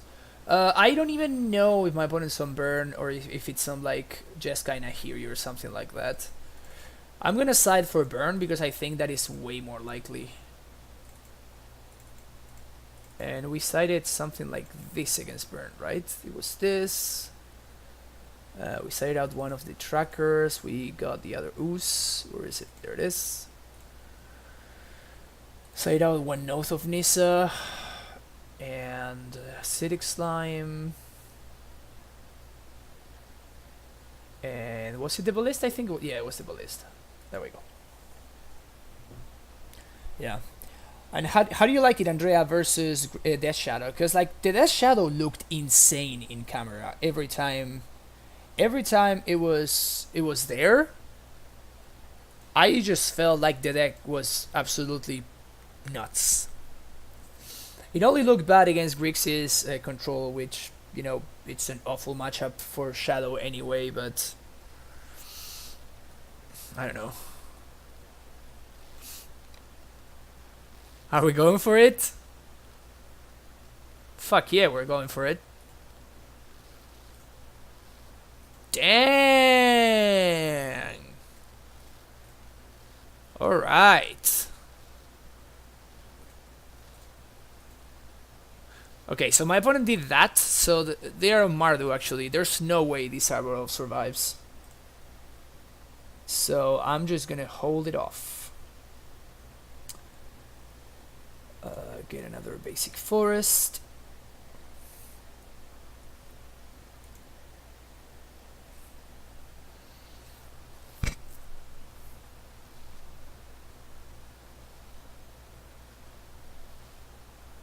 So how can I make a Wormcoil next turn? I can Utopia Sprawl on white here. Tap for 3. And I can play Druid and Elf, and my opponent needs to answer both things. I think I'm going to diversify my things, though. I'm gonna play it here. If any of my dudes survives, it's fine anyway. So I think it's better to do it this way. Play Arbor Elf. Play Druid. Wow, can I leave the turn 3 Wormcoil Dream? I'm basically playing Tron, right? At this point, I'm just playing Tron. Just turn 3 Wormcoil. Probably gonna be turn 2, but still.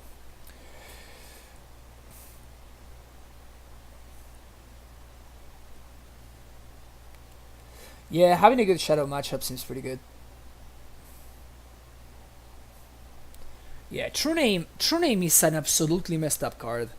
You can really tell that they did not plan for that card to be like a like a legacy staple. And that was the bidding, by the way, in case you guys didn't notice.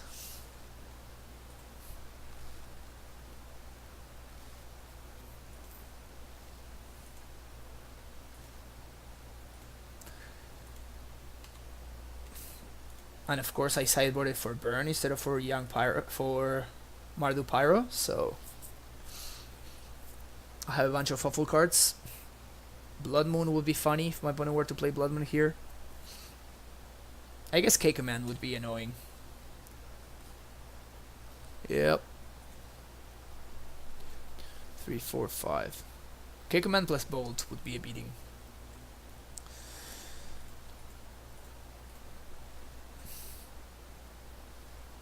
Green. Wormcoil. Wormcoil you. Pretty sweet. Yeah, Grix is insane against combo.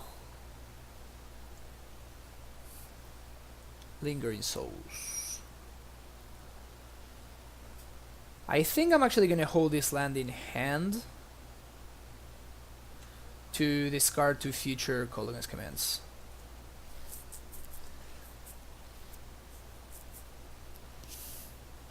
Wormcoil's gonna start doing work though.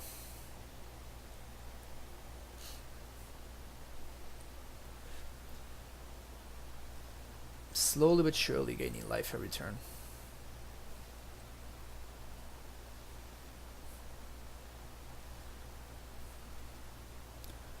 It's a lot of tokens. Let's draw a Hornet Queen. Hornet Queen would be absolute gas.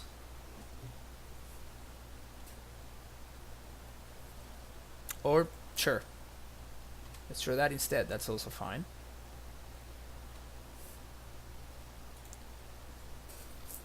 Of course, I'm gonna keep attacking here, because I'm this way my opponent cannot just attack in the air, and they need to throw a token under the bus every single turn. And I'm also gaining 6 life, so it's gonna be pretty hard for them to raise this. All right, I sided out Hornet Queen because I thought that I was playing against Burn.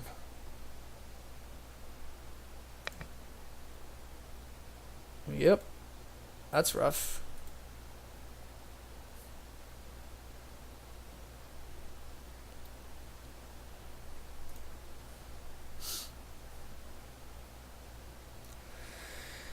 Well, maybe at this point I stop attacking.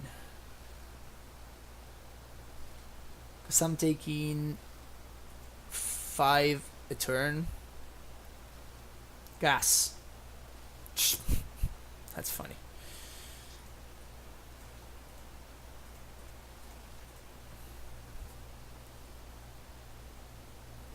No, not playing Genesis Wave. We're playing 4 Primal Commands. Actually, now with the Eidolon, I think I swing here.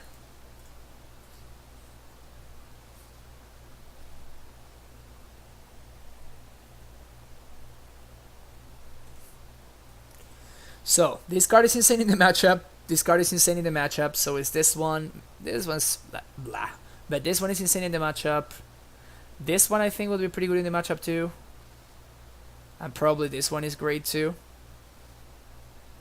So yeah, our sideboarding was extremely poor. Again, my opponent showed me Sacred Foundry, and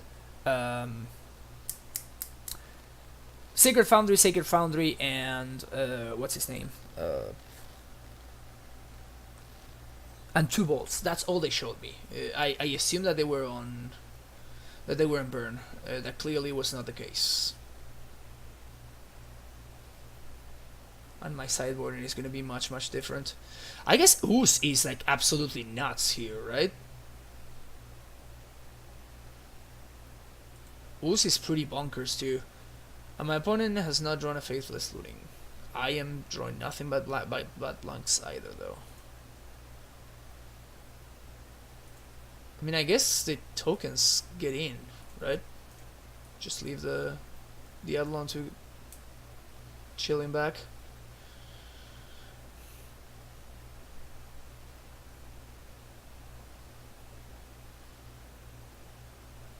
Well, at least I'm trading with 2 dudes every turn now, because yep, Futzi's resolves. That's gonna be their 1 spell for this turn. They cannot attack. Take 3. That's perfectly fine. Something.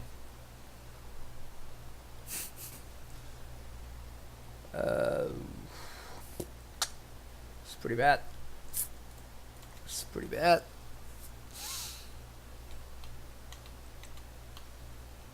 Nature's Claim is something cool to discard though, so that's good. Nature's Claim is something pretty good to discard. Ah, there it is. There it is. That's the card that I was the most afraid of.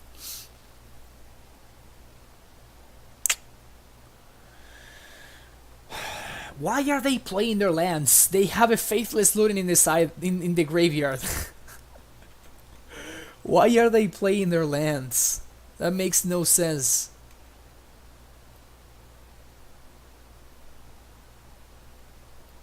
Is this one good? I'm trying to figure out whether this one is good or not. Makes me think. I wonder if this one's good or not. Alright, let's see. First things first, let's see if they trade with one of my dudes, so they just jump. Boop boop. At this point, Eidolon is serving. In fact, I think I might be interested in like destroying my own Eidolon so I can do some shenanigans this turn. Thanks for the beat, Andrea. The 1 beat. Okay. So 1, 2, 3, 4, 5.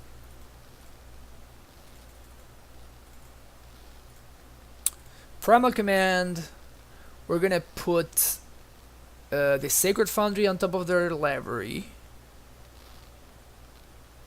Search your library for a creature card.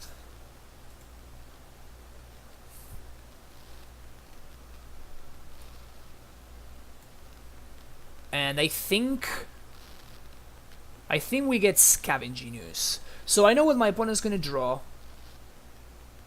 Alternatively, I could get Tracker. What are the good ones? The good ones are gonna be Tracker and Ooze.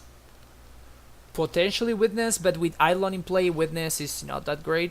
So I think I'm gonna use. So now I know my opponent is drawing a blank, and then they're gonna flashback looting, and that means that they're not gonna be able to discard my Ooze from my hand.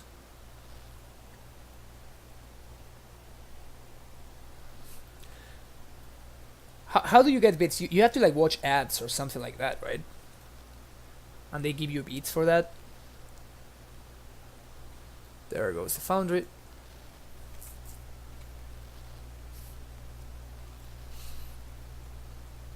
Alright, they're still not trading with my... Still not trading with my things.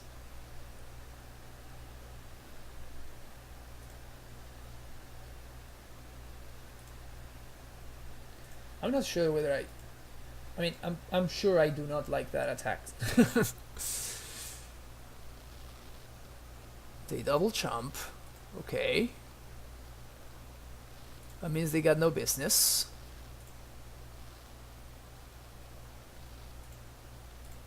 Ooze. Eat your Faithless Looting. Pass the turn. I know I had 5 Ooze activations. At this point, even if my opponent draws, or maybe I should have...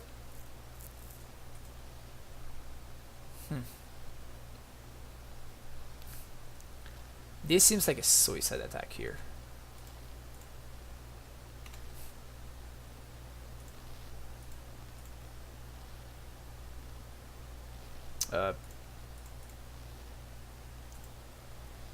Reveler. Reveler.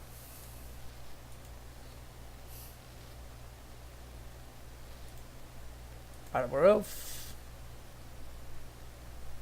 They have no more dudes? No. Arbor Elf. No, they can't bolt me.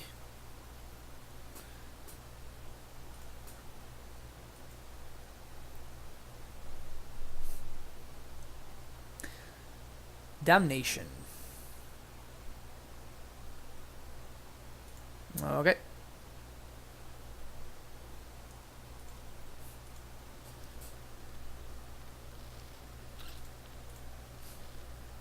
Well, this is a hilarious draw. I just need a red source now. Now the bird is like lethal. That's pretty fucking funny. Inquisition. Do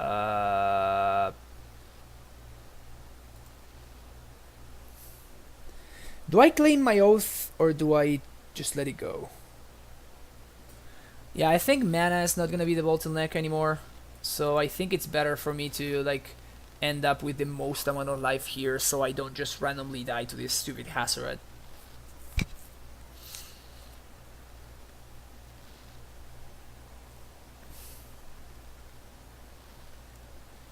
So I'm in a 6 turn clock ish.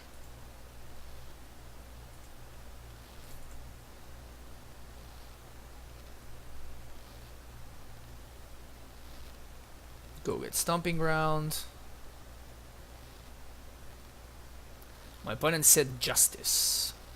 I don't know what that means. I'm gonna give them a couple of question marks.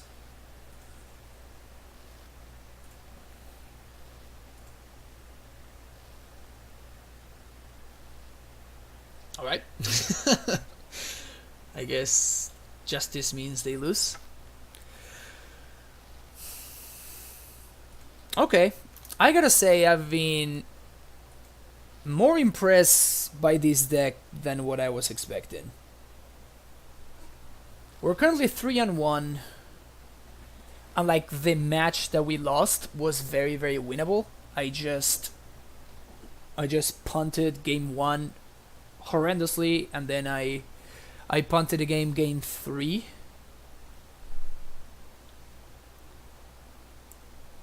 So yeah, it's actually pretty sweet.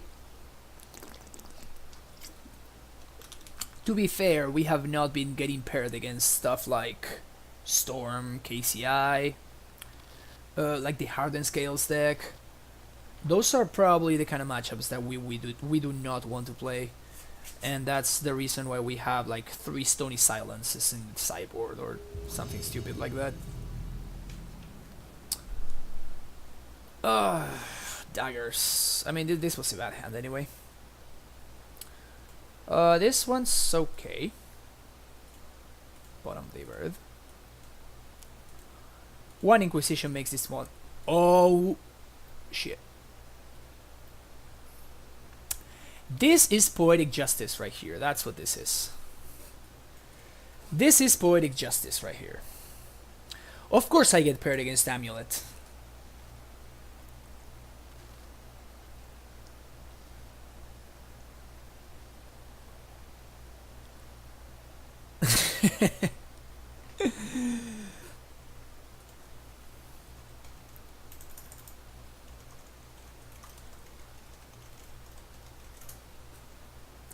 I'm just gonna share my love with my opponent.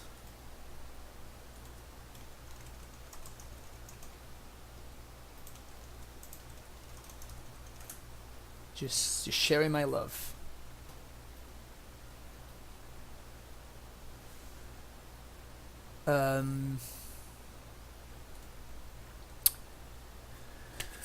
Okay, so we can double ramp, dude.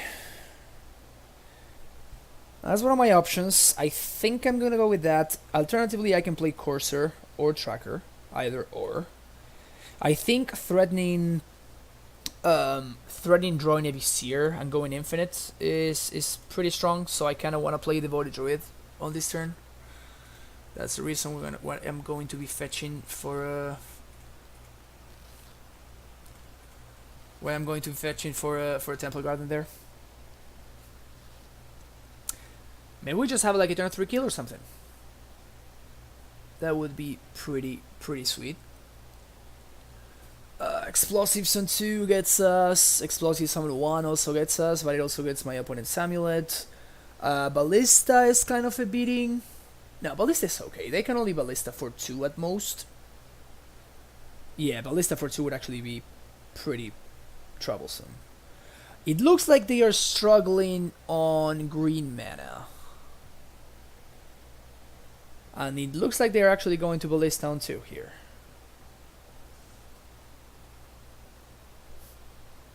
Also, my opponent's 2-0. Good for them. Yep, they are super afraid of the combo. Makes sense. Makes a lot of sense, actually. I think I wanna lead on Courser here.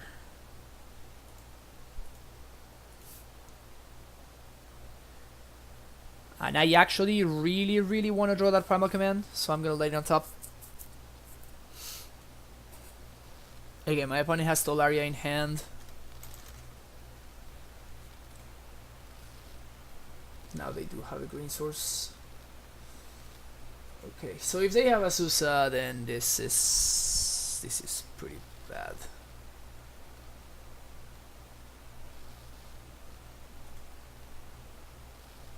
Yeah. Considering what they just bounced, it seems to me like they do have Explore. Wait, no Azusa?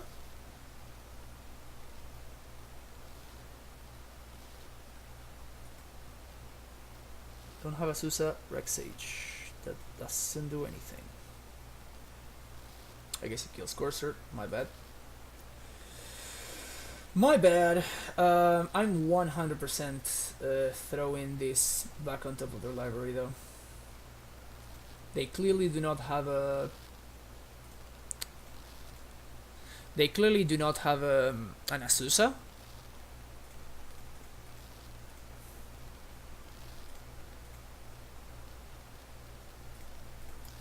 So setting them behind a couple of land drops is going to be great. Put target non-creature permanent on top of his own library. Search for a creature card.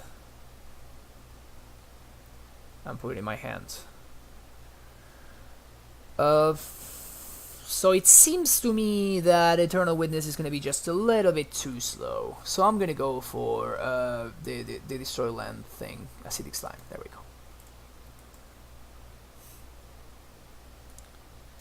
It's just going to be too slow.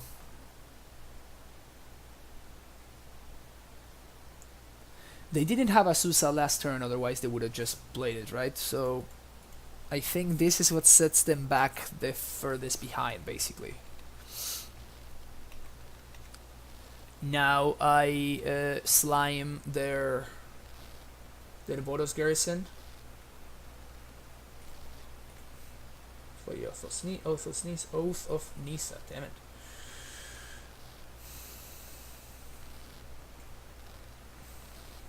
Hornet Queen's not gonna be good enough.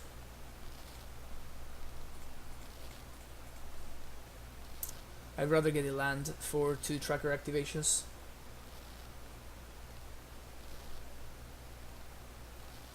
Slime the Garrison, and then see what my opponent has.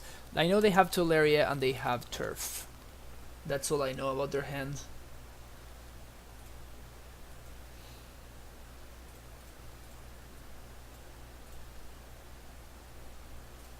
Alternatively, I can kill the Amulet.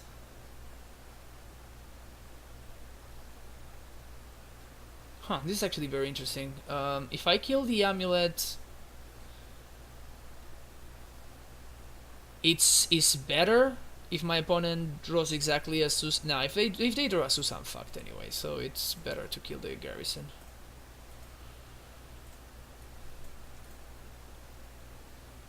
I know they have a bounce land in hand anyway. Do I trade here? I think I don't. I think I just race back.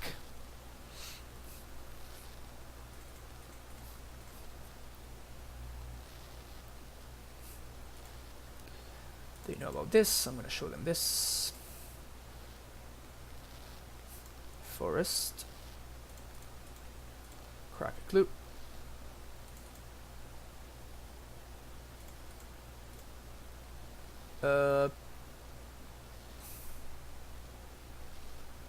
I guess I play this just to develop my board. Yeah, that seems good. Tracker is blocking the Sage. And if I happen to draw an Ichthos, then I can kind of go off. I really need another Primal Command now. I need to set them behind a little bit again. Gemstone Mine.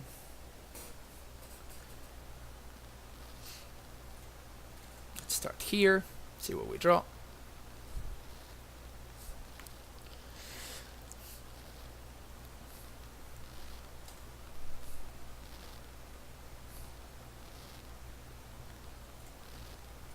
Nixos for a bunch. Let's do this. Let's draw something. Prime time. Let's do the other guy. What's his name? Primal Command.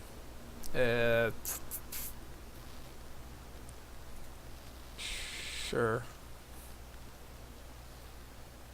Ooze, eat Devoted Druid.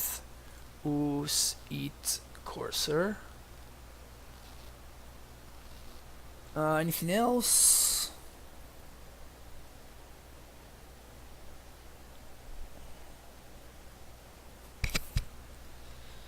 I mean, I guess my opponent might be playing like the Raminab Excavator, either Raminab Excavator or the guy that puts the thing on top. I can't remember the name. In any case, I'm serving with this.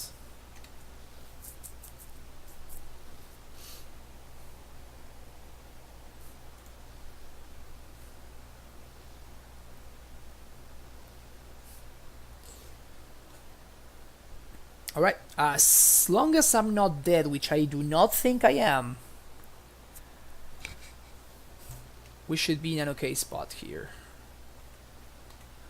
Slime trades with Prime Time, Birds, Chumps, Sage, and I untap, and I can force the Chump on the Prime Time, which is pretty good.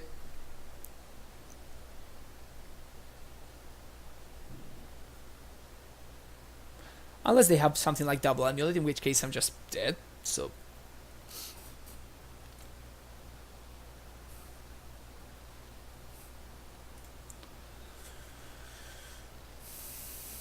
So Primetime cannot really serve here, because he cannot double strike. So that's pretty great. They bounce the Fountain. Oh, they are even packed in? Yeah. I think we're actually not in a bad spot here. In fact, I think we might be in a good spot. I think we might actually be in a good spot. Because this Kessig Wolfram is probably going to be... it's probably going to be lethal next turn. Unless they are playing Slaughter Pact, which I guess they can. But Pact of Negation doesn't even do it, which is hilarious. But I've seen players playing Slaughter Pact in Amulet, of course. It's very much a playable card. I love how we were, like, barely disruptive enough. It was just mildly enough disruptive. It was pretty funny.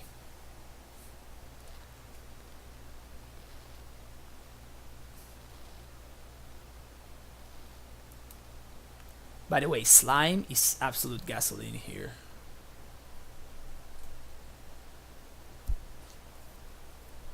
Yeah, they cannot realistically haste.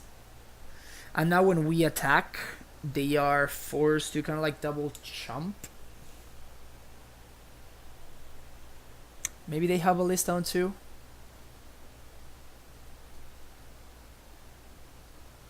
Maybe that's what's going on. But getting double bounce land here is interesting.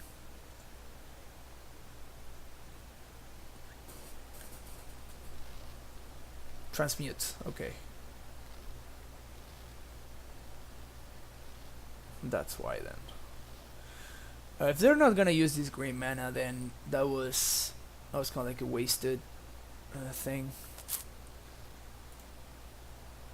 They could have gotten like another gemstone or something. By the way, their hand is gemstone and what? They also missed the line. They should not have bounced their fountain. They should have definitely not bounced the fountain because they could not copy it with Vesuva now. So that's definitely not what they wanted to be doing. Okay, so these birds is gonna be my red mana. I will swing with all of these 3. My opponent is going to take at least 2. And then I'm going to use 3 mana. Nykthos adds 1, 2, 3, 4, 5, 6, 7, 8, 9.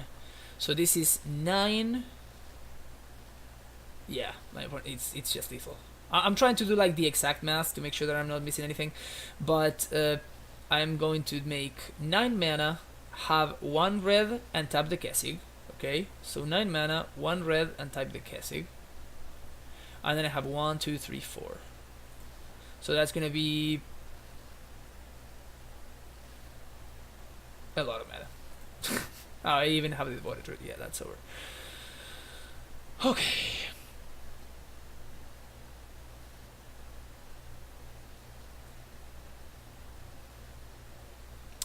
Amy is gonna sneak in here. Most definitely. Crumble is gonna sneak in here.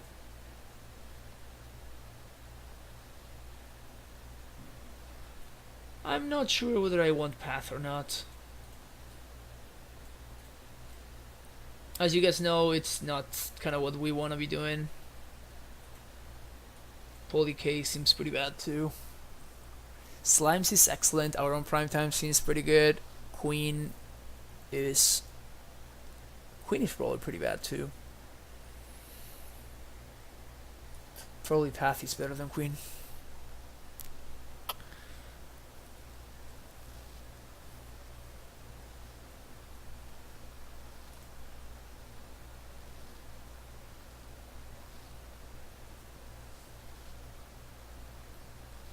I guess we still want our combo. Oos is not great.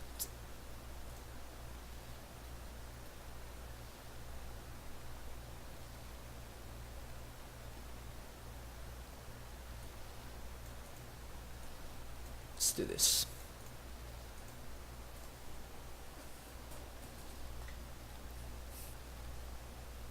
Let's do this. Sure.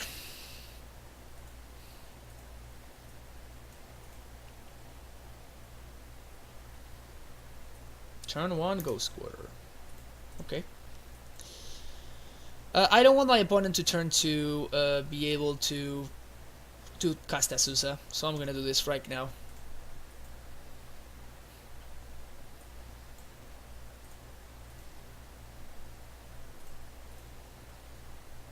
Cast Oath first. Garruk seems pretty nice here, actually.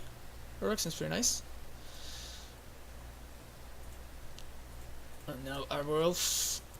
Now we can Garruk on my next turn, and then we can Primal Command on my following turn. And if this command resolves, oh no. Oh no. This is Azusa. Yep. No more lands, please. That's the opposite of no more lands. Yep, they found the turf. Wait a second. Why are you? Why did they have 6? All right, whatever. Stomping Temple Garden. I mean, 1, 2, untap. 3, 4. Garruk Wild Speaker. Untap 2 lands. Next turn I'm gonna have 1, 2, 3, 4, 5, 6, 7, 8, 8 mana. So I guess I could Primal Command.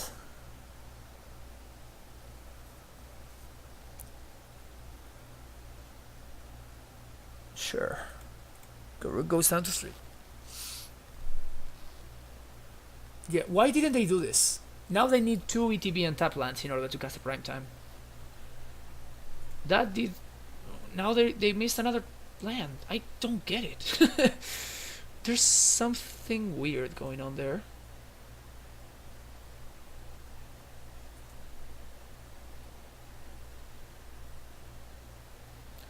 I think I 100% want to Primal Command here. I can probably make a token and Primal Command.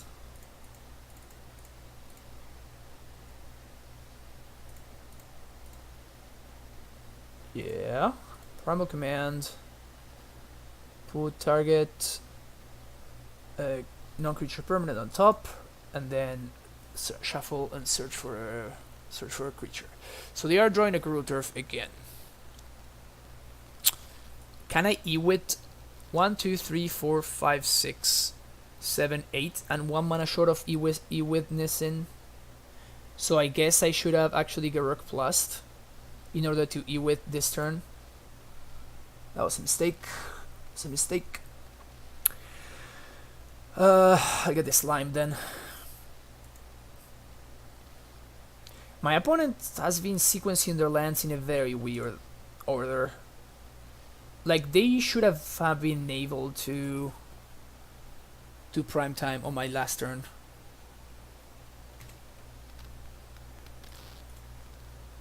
So they have Gemstone and what did they just pronounce? Kalni. Sure. Yeah, this game is not gonna be about the Kalni plants, unfortunately for them. So the moment I make it to well, that's interesting. And now again they left themselves without the option of Prime Time next turn. I know they have a mine in hand, but they should have bounced an untapped land. Now they can't. Now they can Prime Time next turn.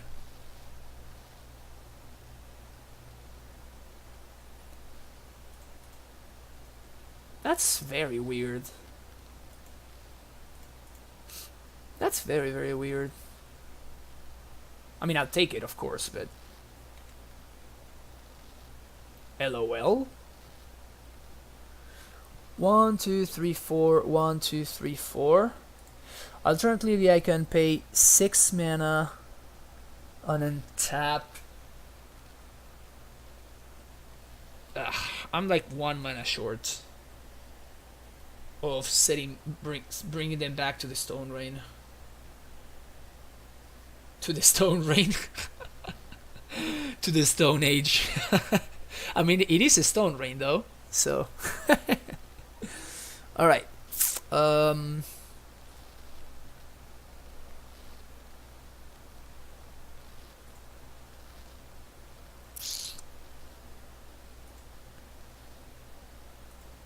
I guess I crumble here. Or do I slime? So this doesn't add a type to Emrakul, so that's not a factor. I kinda want to slime though, so my opponent cannot attack me. Just crumble seems so good though. I think I'm gonna crumble them. Alright. Yep. They mis-sequence their lands on multiple locations. They should have been able to cast Prime Time.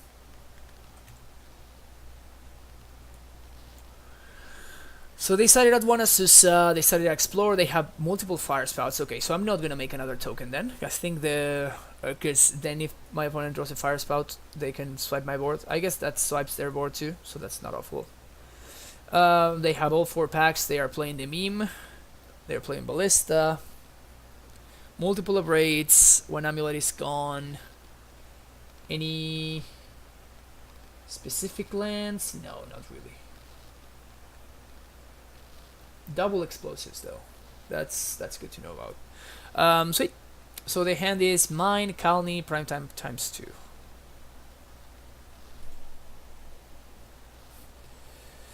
Yeah, he has been playing. I mean, to be fair, like I punt with Amulet all the freaking time, right? So I never fault any Amulet player who is making like weird kind of sequences and whatnot. I punt with they were lucky enough that they drew exactly an untap land. But what I'm saying is they didn't need to put themselves in that spot, right? That's what I'm trying to say. They did not need to put themselves in that spot. They could have just very easily made it. They could have made it much easier for themselves. That's what I mean. Now we'll see what they search, because they can definitely punt again here. And search for their own lands, and we can like punish them again with slime. Yeah, I'm not sure I agree with that. Double Simic.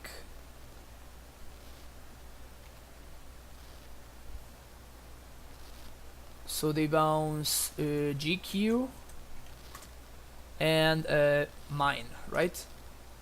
That's what they bounced. Go squatter my red source. Sure.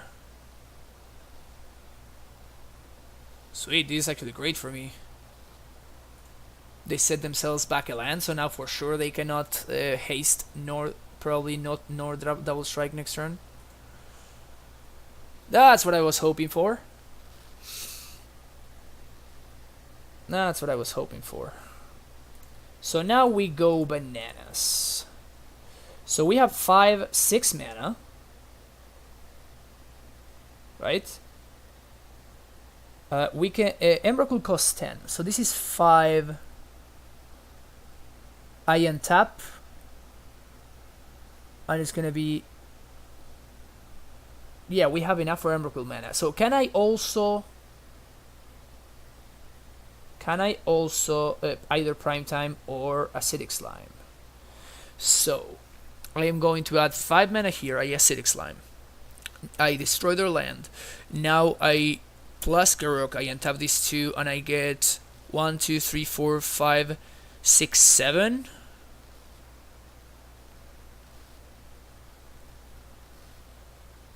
7, 8, 9, and 10. So I have exactly enough. Let's count again. So I play Acidic Slime. Now I'm gonna have 7 green pips. Okay, and this is my board state. Garruk untaps Nixus and this. Okay, and I have 0 mana floating. I tap 1, 2, 3 to add 7 mana, 7, 8, 9, 10, and I can cast Emrakul.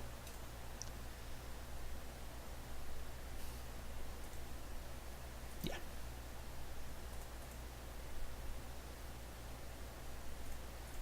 Untap this. Untap this. 1, 2. Untap 2 target lands. Boom. Boom. LOL.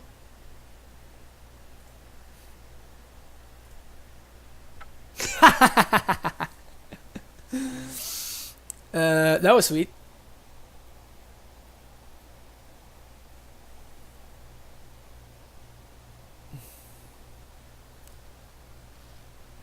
That was sweet. All right. That was awesome. I should have told my opponent about the stream, but it's fine. That was fun. I kind of really enjoy this stupid deck.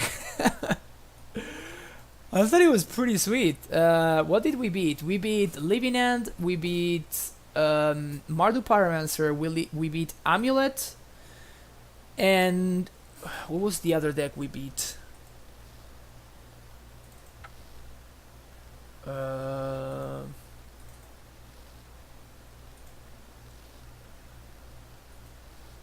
oh, Burn. Burn was the other deck we beat. That was pretty awesome. That was pretty awesome. Yeah, I lost to Eldrazi Taxes though. That was like mono white Eldrazi Taxes.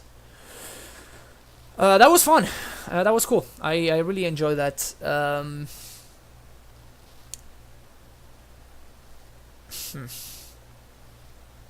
I don't think I'm gonna have enough time for another league.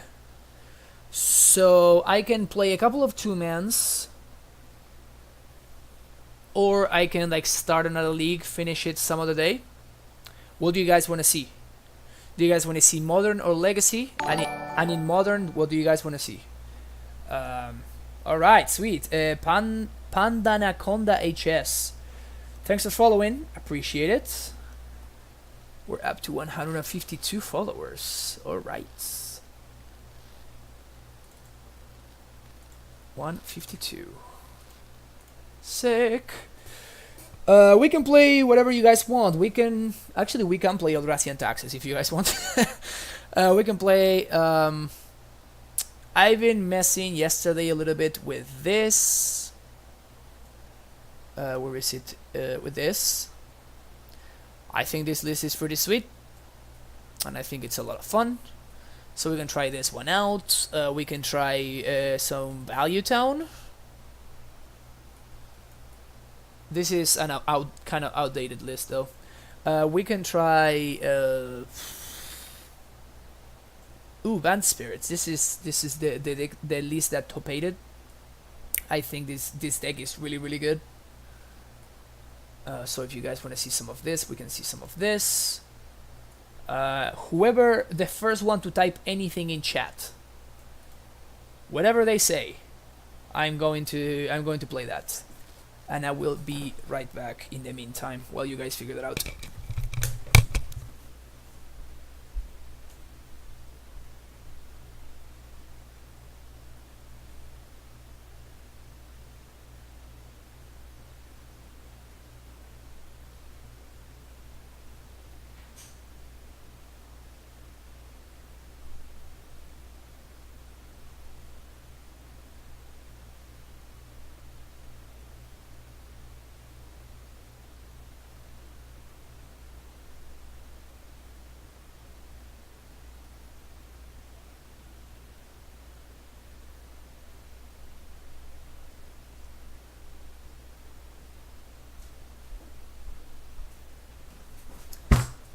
Alright, Bant Spirits it is then.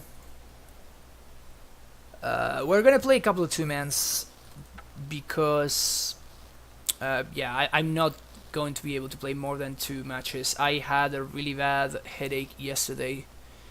I get some pretty bad migraines from time to time, and whenever I get them, it's pretty bad. So I had one of those yesterday, and I slept like crap. It was not great. So I'm pretty exhausted right now. That's why the stream started a little bit later today too. But yeah, hopefully we have a couple of cool matches right here.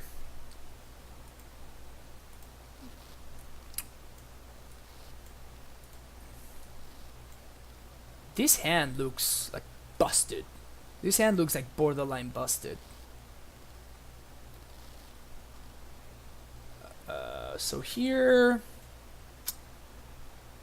yeah, I think we fetch for Breeding Pool. So even if our Hierarch dies, we can still do some Rattle Chains shenanigans. Should be pretty sweet.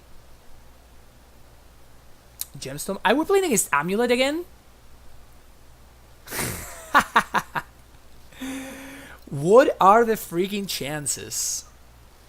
What are the chances that we play against Amulet twice in the same league? In the same stream? This is hilarious. I know how to play Amulet, so I'm not gonna pass this Azusa. So we're gonna start here. And I'm definitely gonna lead on. The first thing I'm gonna be doing, but it's gonna be Rattle Chains here. Gonna be rattling those chains at end of turn.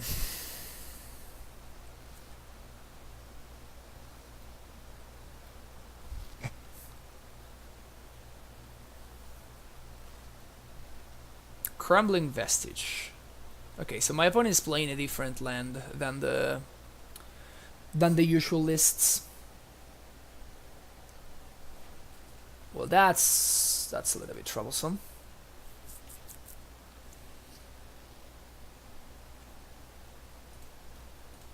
Chains.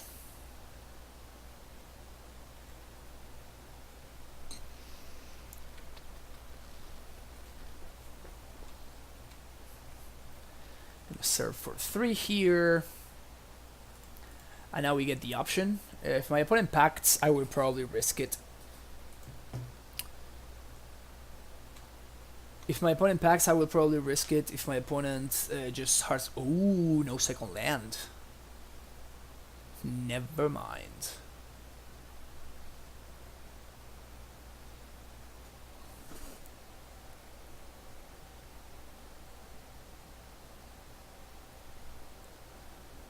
So, I suspect that my opponent does not have a second land. Okay? I suspect they do not have a second land. Alright? If that is the case, am I supposed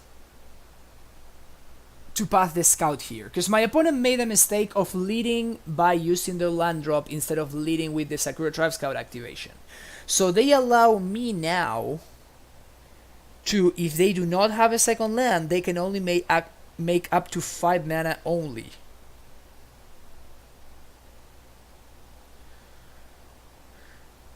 On the other hand, if they have Azusa, my opponent is going to be very happy that I'm going to be passing their Tribe Scout. So I'm pretty sure they have a prime time. The question is, do they also have the Azusa? If they do not have Azusa as well, then pathing the scout is actually correct. If they do have the Azusa, then pathing the scout is absolutely awful. I think I'm going to let them do the thing. I suspect that the chances of them having Azusa are... Actually, the chances of them having Azusa are 0. Because they would have played Azusa last turn, right? So my opponent allowed me to like interact with them though. So maybe that's the bait. I don't know. In any case, we'll see what my opponent does. They clearly have a prime time going on over there.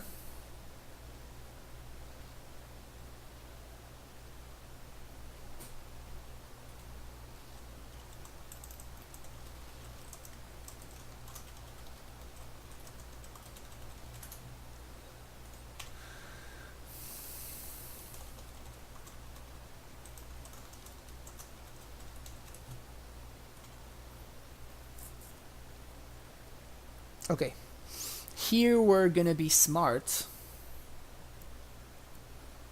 We're not gonna pass the prime time in response to the trigger. We're gonna pass the prime time.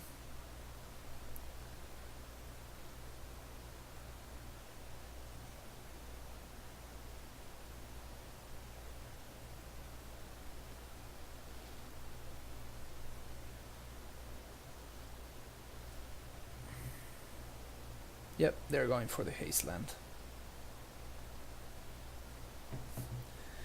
So after they activate, I pass and I flash in the Supreme Phantom.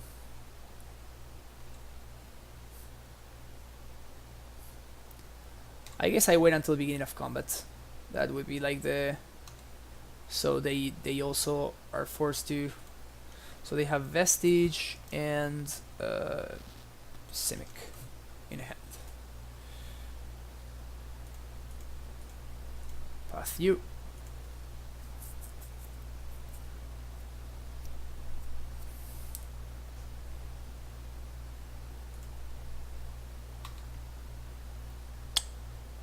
All right.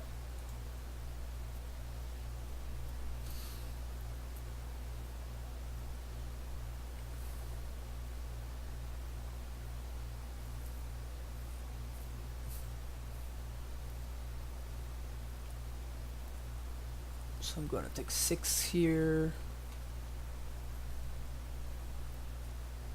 That was a very aggressive pact, by the way.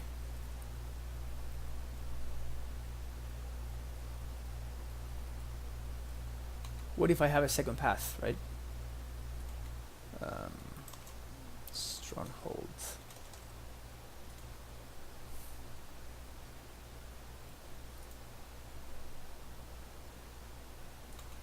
Oh, they have explore. Never mind.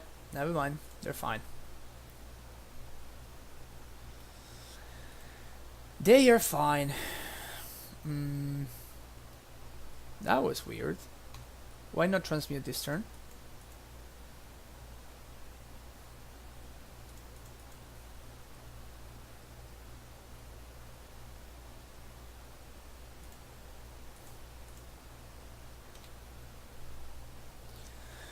Yep, this is not what we were hoping for. Definitely not what we were hoping for.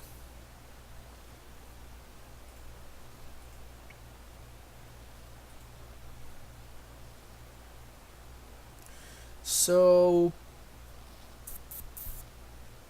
my opponent cannot. They need to pay for pact on their upkeep. So that's 1, 2, 3, 4, 5.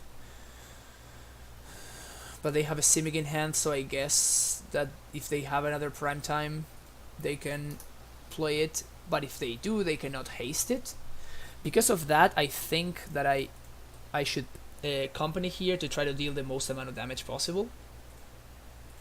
And I guess that if that's the case, then I just missed I just missed the stupid Noble Hierarch Exiled trigger for no reason. So that was pretty bad.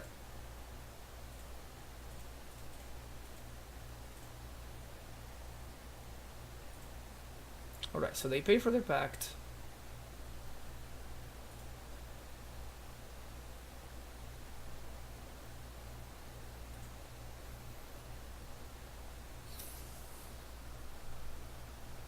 At this point, yeah, you just want to area.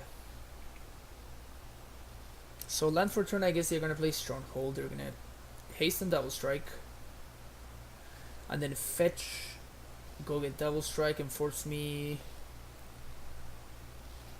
No, that's lethal. If they go for Double Strike, that's lethal.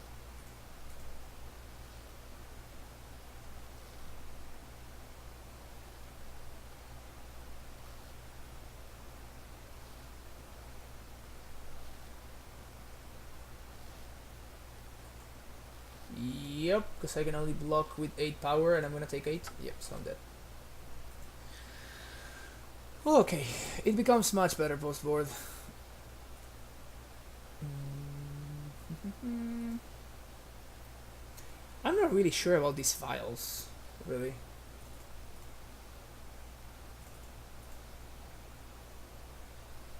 Seems like such a weird card to have a 3 of in your collected company deck.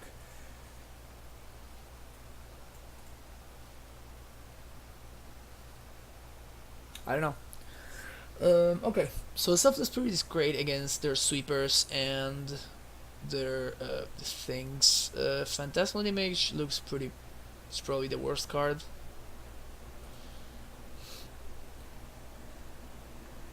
I kind of want to take out my Vials and play Thalias on the play instead of Phantasmal Image.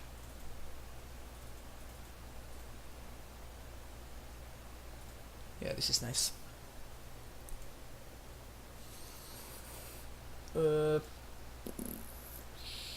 Sure. This will get blue-white, I guess.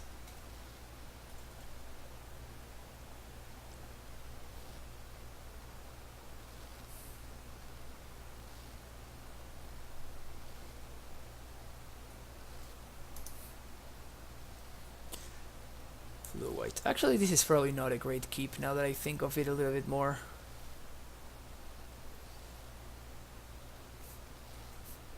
Yeah, that's not a great land. So for the spirit, trigger, Tuya. So now we're gonna have a captain on the next turn with protection, which is pretty sweet. Steerings resolves. Good old turf. They already played the land for turn. Scout.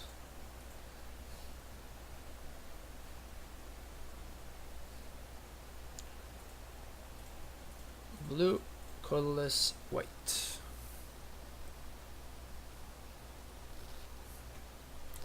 So swing for 6 this turn. Next turn I'll swing for 8. And it's gonna be lethal on the following turn with like some mild interaction, I guess. Yeah, I mean, I think Strasky is a great player, and I think that any deck that top 8's a GP is probably not a meme. So that's definitely very impressive, and there must be some reasoning behind the Ether Vials. I just don't know what that reasoning is.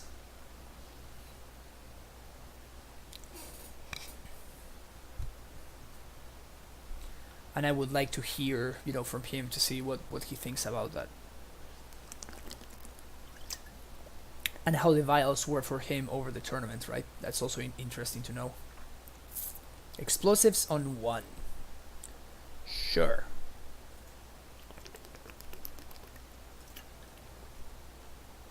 Explosives on 1 resolves. Gonna play a Bouncer Forest. Yep.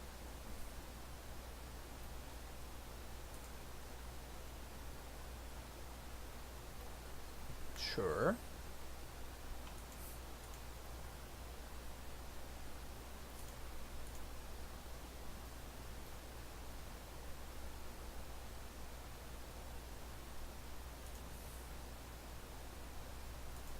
I mean, yep. I'm going for that one.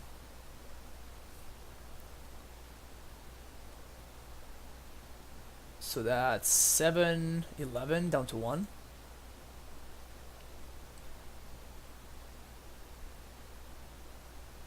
Sure. Destroy your own scout. That's good. That's good with me.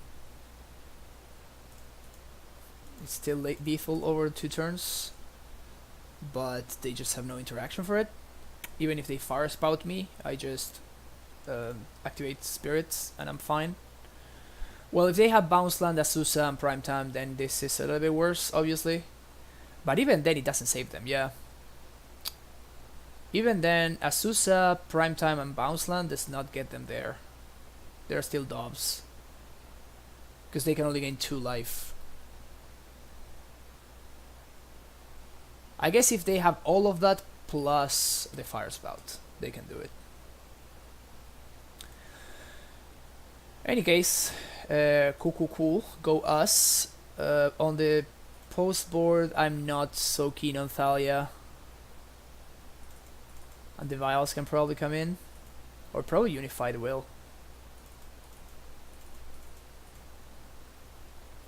Phantasmal Image sounds really bad.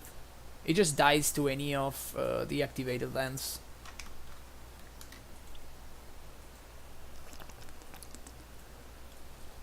Turn 2 Geist? Yes, please.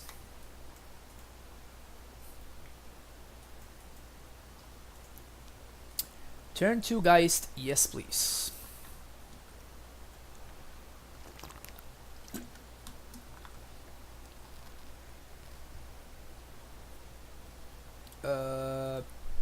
I guess drawing more lands is not great.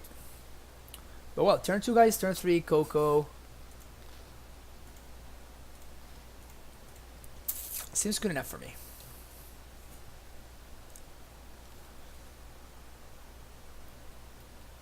Crumbling Vestige. This is a card that I'm not the biggest fan of. I can understand the appeal. I understand what people are going for with it. But at the same time, I just don't think it delivers.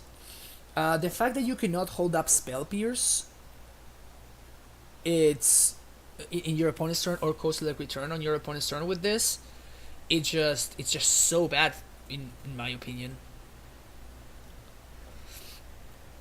Get a basic island.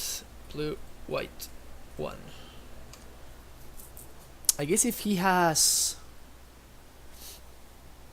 K return, it's gonna be pretty good here. K return or fire spout, I guess. Either of those will be pretty good. And if I were them, I would main face both of those. 100%. Yep, they have the sweeper. That's still somewhat okay. I still have the second Geist. Still gonna have company next turn. Yeah, it makes colored mana without Amulet, but so does Grove, right? And Grove has a much higher upside. Okay, so here I am going to swing with Geist. My opponent takes 6. And I'm gonna leave up interaction in the form of potential spell quellers and stuff like that.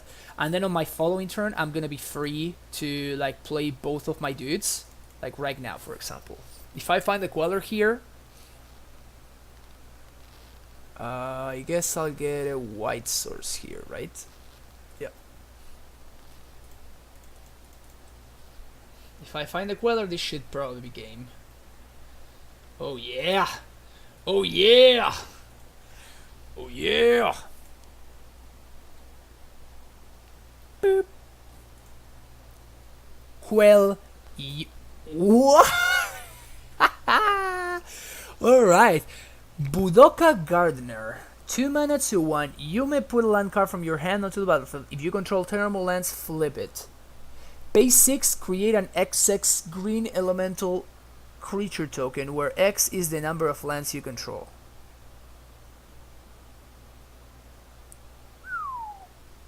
That's a 3/3. Alright. Wow. People going real deep there. So let's say I do this and this. That means plus 6 power on the board. That would be 6 plus 1, 2, 3, 4, 5, 6 plus 4.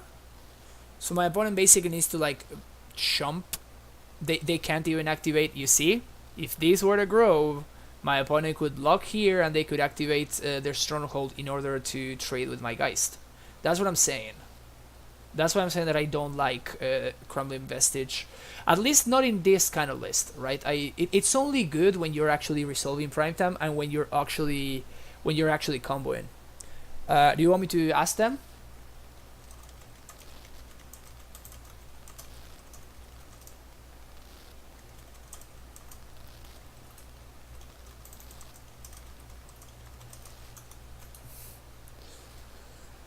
But yeah, I think I just slam here.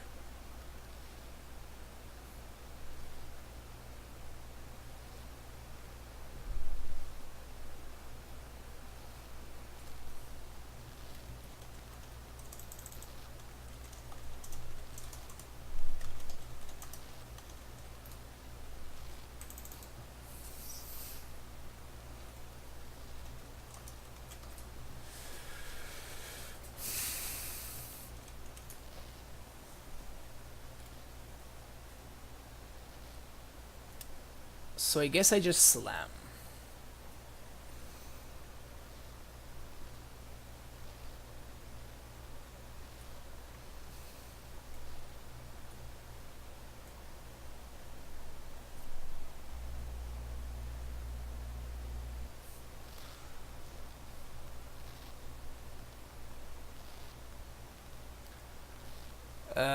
Alright. He says to message them on Facebook. Their name is Don Brady.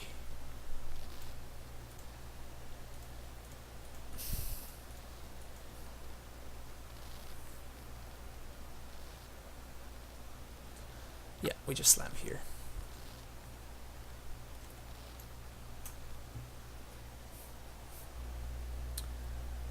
All right. Let's see if I can find him.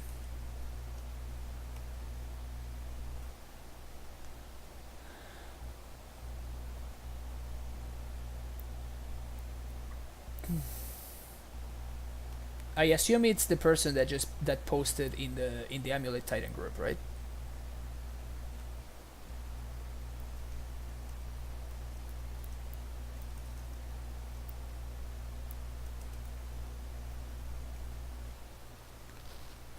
All right, that was actually pretty sweet. I am very convinced that this spirit deck is actually super good. I think it must be one of the better decks in Modern currently. There's two that I really wish I could play right now, which are the Bridgebind deck, which I just really kind of want to test it and tune it and see what works and what doesn't, and then the Hardened Scales deck, which I'm going to build in paper. I'm actually pretty close to. Yeah, not quite the Tom Brady, but more like the Tom Brady, which is like, I mean, how bad can it be? Is just like a letter away, right? It's pretty much the same person. Pretty much the same person. In any case, that's gonna be it for me today. Actually, I might be playing this list through a league, probably this week. Maybe we'll see. Thank you all of guys for checking out the stream. Hope you enjoyed it and you had a good time. I will be playing Legacy tomorrow, most likely. Hopefully, if I'm feeling better. I didn't really, I wasn't feeling at 100%, so I didn't want to be playing the Legacy League, which are more expensive and more punishing because Legacy is hard. But I might be playing either some Loam or some Maverick tomorrow. We'll see. Whatever the chat feels like. In any case, if any of you guys have not yet hit that follow button, please go ahead. Oh, actually, Don Brady is sending me the list.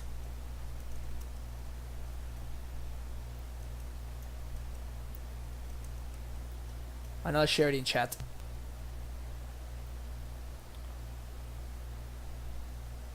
Sweet. But in any case, if you guys have not hit that follow button yet, please feel free to do so. And also, if you really enjoy the stream, you can also subscribe, just like Ikasi did today. You can sub to the channel. You can get these beautiful, gorgeous primetime emote. And yeah, and it definitely helps me a lot to keep trying to create good content for you guys. I will, of course, as usual, keep uploading all of my streams to my YouTube channel. So if you guys want to check them out over there, you can also do so. And yes, as soon as I get this list from our good friend Don Brady, almost home, I'm gonna send it to you guys, and I'm going to basically get out of here. But yep, man, every time I look at this list, I just get a little bit sad. I really wish this worked. Spoiler alert, it doesn't. I felt so smart thinking of Elvish Spirit Guide, like Brainstorms and Ponders, and like we can actually go for the Highbind kill. And then I played against a single Wasteland, and I'm like, oh, that's why people don't play this deck in Legacy. That makes way more sense now. It wasn't good. It wasn't good. But I tried. It's kind of nice to play Ponder, though. Feels good to play Ponder. Maybe there should be like some kind of like crop rotation. Loam. I was thinking about Loam in the sideboard. Kind of like as an engine. But no, this is just not a deck. In any case, yeah, this. I don't think they are typing anything.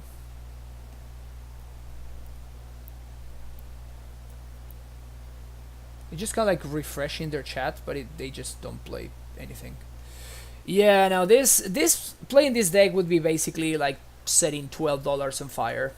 I'm not in the business of setting money on fire. I really wish it were good. I really wish it were good. but it isn't. It very much isn't. I played, I think, like 4 or 5 two-mans, and it wasn't even... I wasn't even close to winning any game. I even lost against Burn. I lost against Burn because they had Price of Progress. I cannot beat Price of Progress. So yeah, they had Price of Progress, and I just died to it. It was awful. So yeah, I don't think I will ever play this on stream. Maybe if somebody donates like $20 or something, I will just bite the bullet and I will go ahead and play something like that, and I will try to tune it a little bit further. But I'm not using money from my own pocket to play this pile. What I might play though is something like this. This I find very, very sexy. This is a list that 5-0'd, I have no idea when, but it 5-0'd once. And this is my kind of deck right here. Slightly lands engine, slightly combo. With like Living Wish in the main deck in order to like go get whichever combo piece you're missing, or Wastelands. Right? Knuckle, Caracas, Vampire Hexmage. It's pretty dope. It's pretty dope. And it's kind of like a box deck. So you're playing Smallpox, you're playing your Mox Diamonds and Chromox, and you're playing him. Lilianas, some Sweepers and stuff, and Chalice, of course. Because Chalice is awesome. But yeah, this kind of deck I will probably play at some point. I don't know when, but I will probably do it. But yeah. Gobos, it's just awful. I love how people were so excited about Goblins, and it did not deliver. Just did not deliver. Wow. This guy is great. That's awesome. Thanks, man.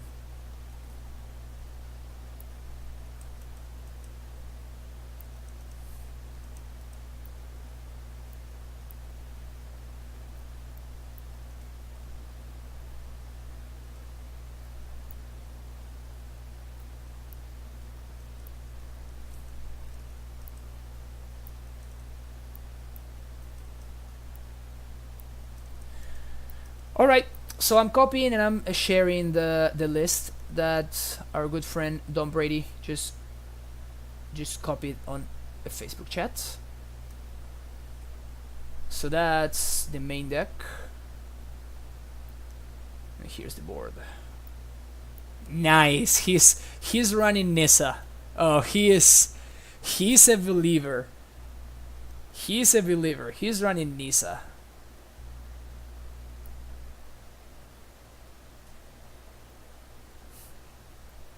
He says he's also testing another version, cutting all 4 Explorer for 4 Oath of Nissa, and then replacing Sakama and Crumbling Vestige with 4th Forest with a 2nd Kiora.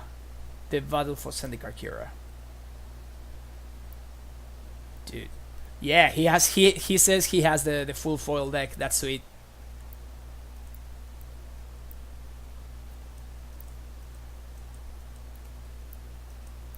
Well, that's the cool thing about Moto, you know, sometimes you just randomly run into really cool people. In any case, so there's the list. You guys can, of course, you know, copy and... Oh, that's what he's doing. He's playing one less Azusa, and that's where the Budoka Gardener is. That's the space that the Gardener is using. I think I would probably cut the 4th Explorer before I cut the 4th Azusa. Azusa is just so important.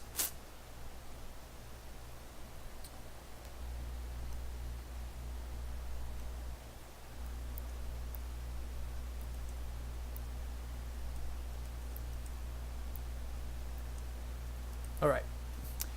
Any case, that's gonna be it for me, guys. Thank you very much for watching, and hopefully I will see you tomorrow. I will maybe do some Amulet, most likely some Legacy, but we'll see. We'll see. In any case, I see you then. Have a good, awesome rest of your day. See ya.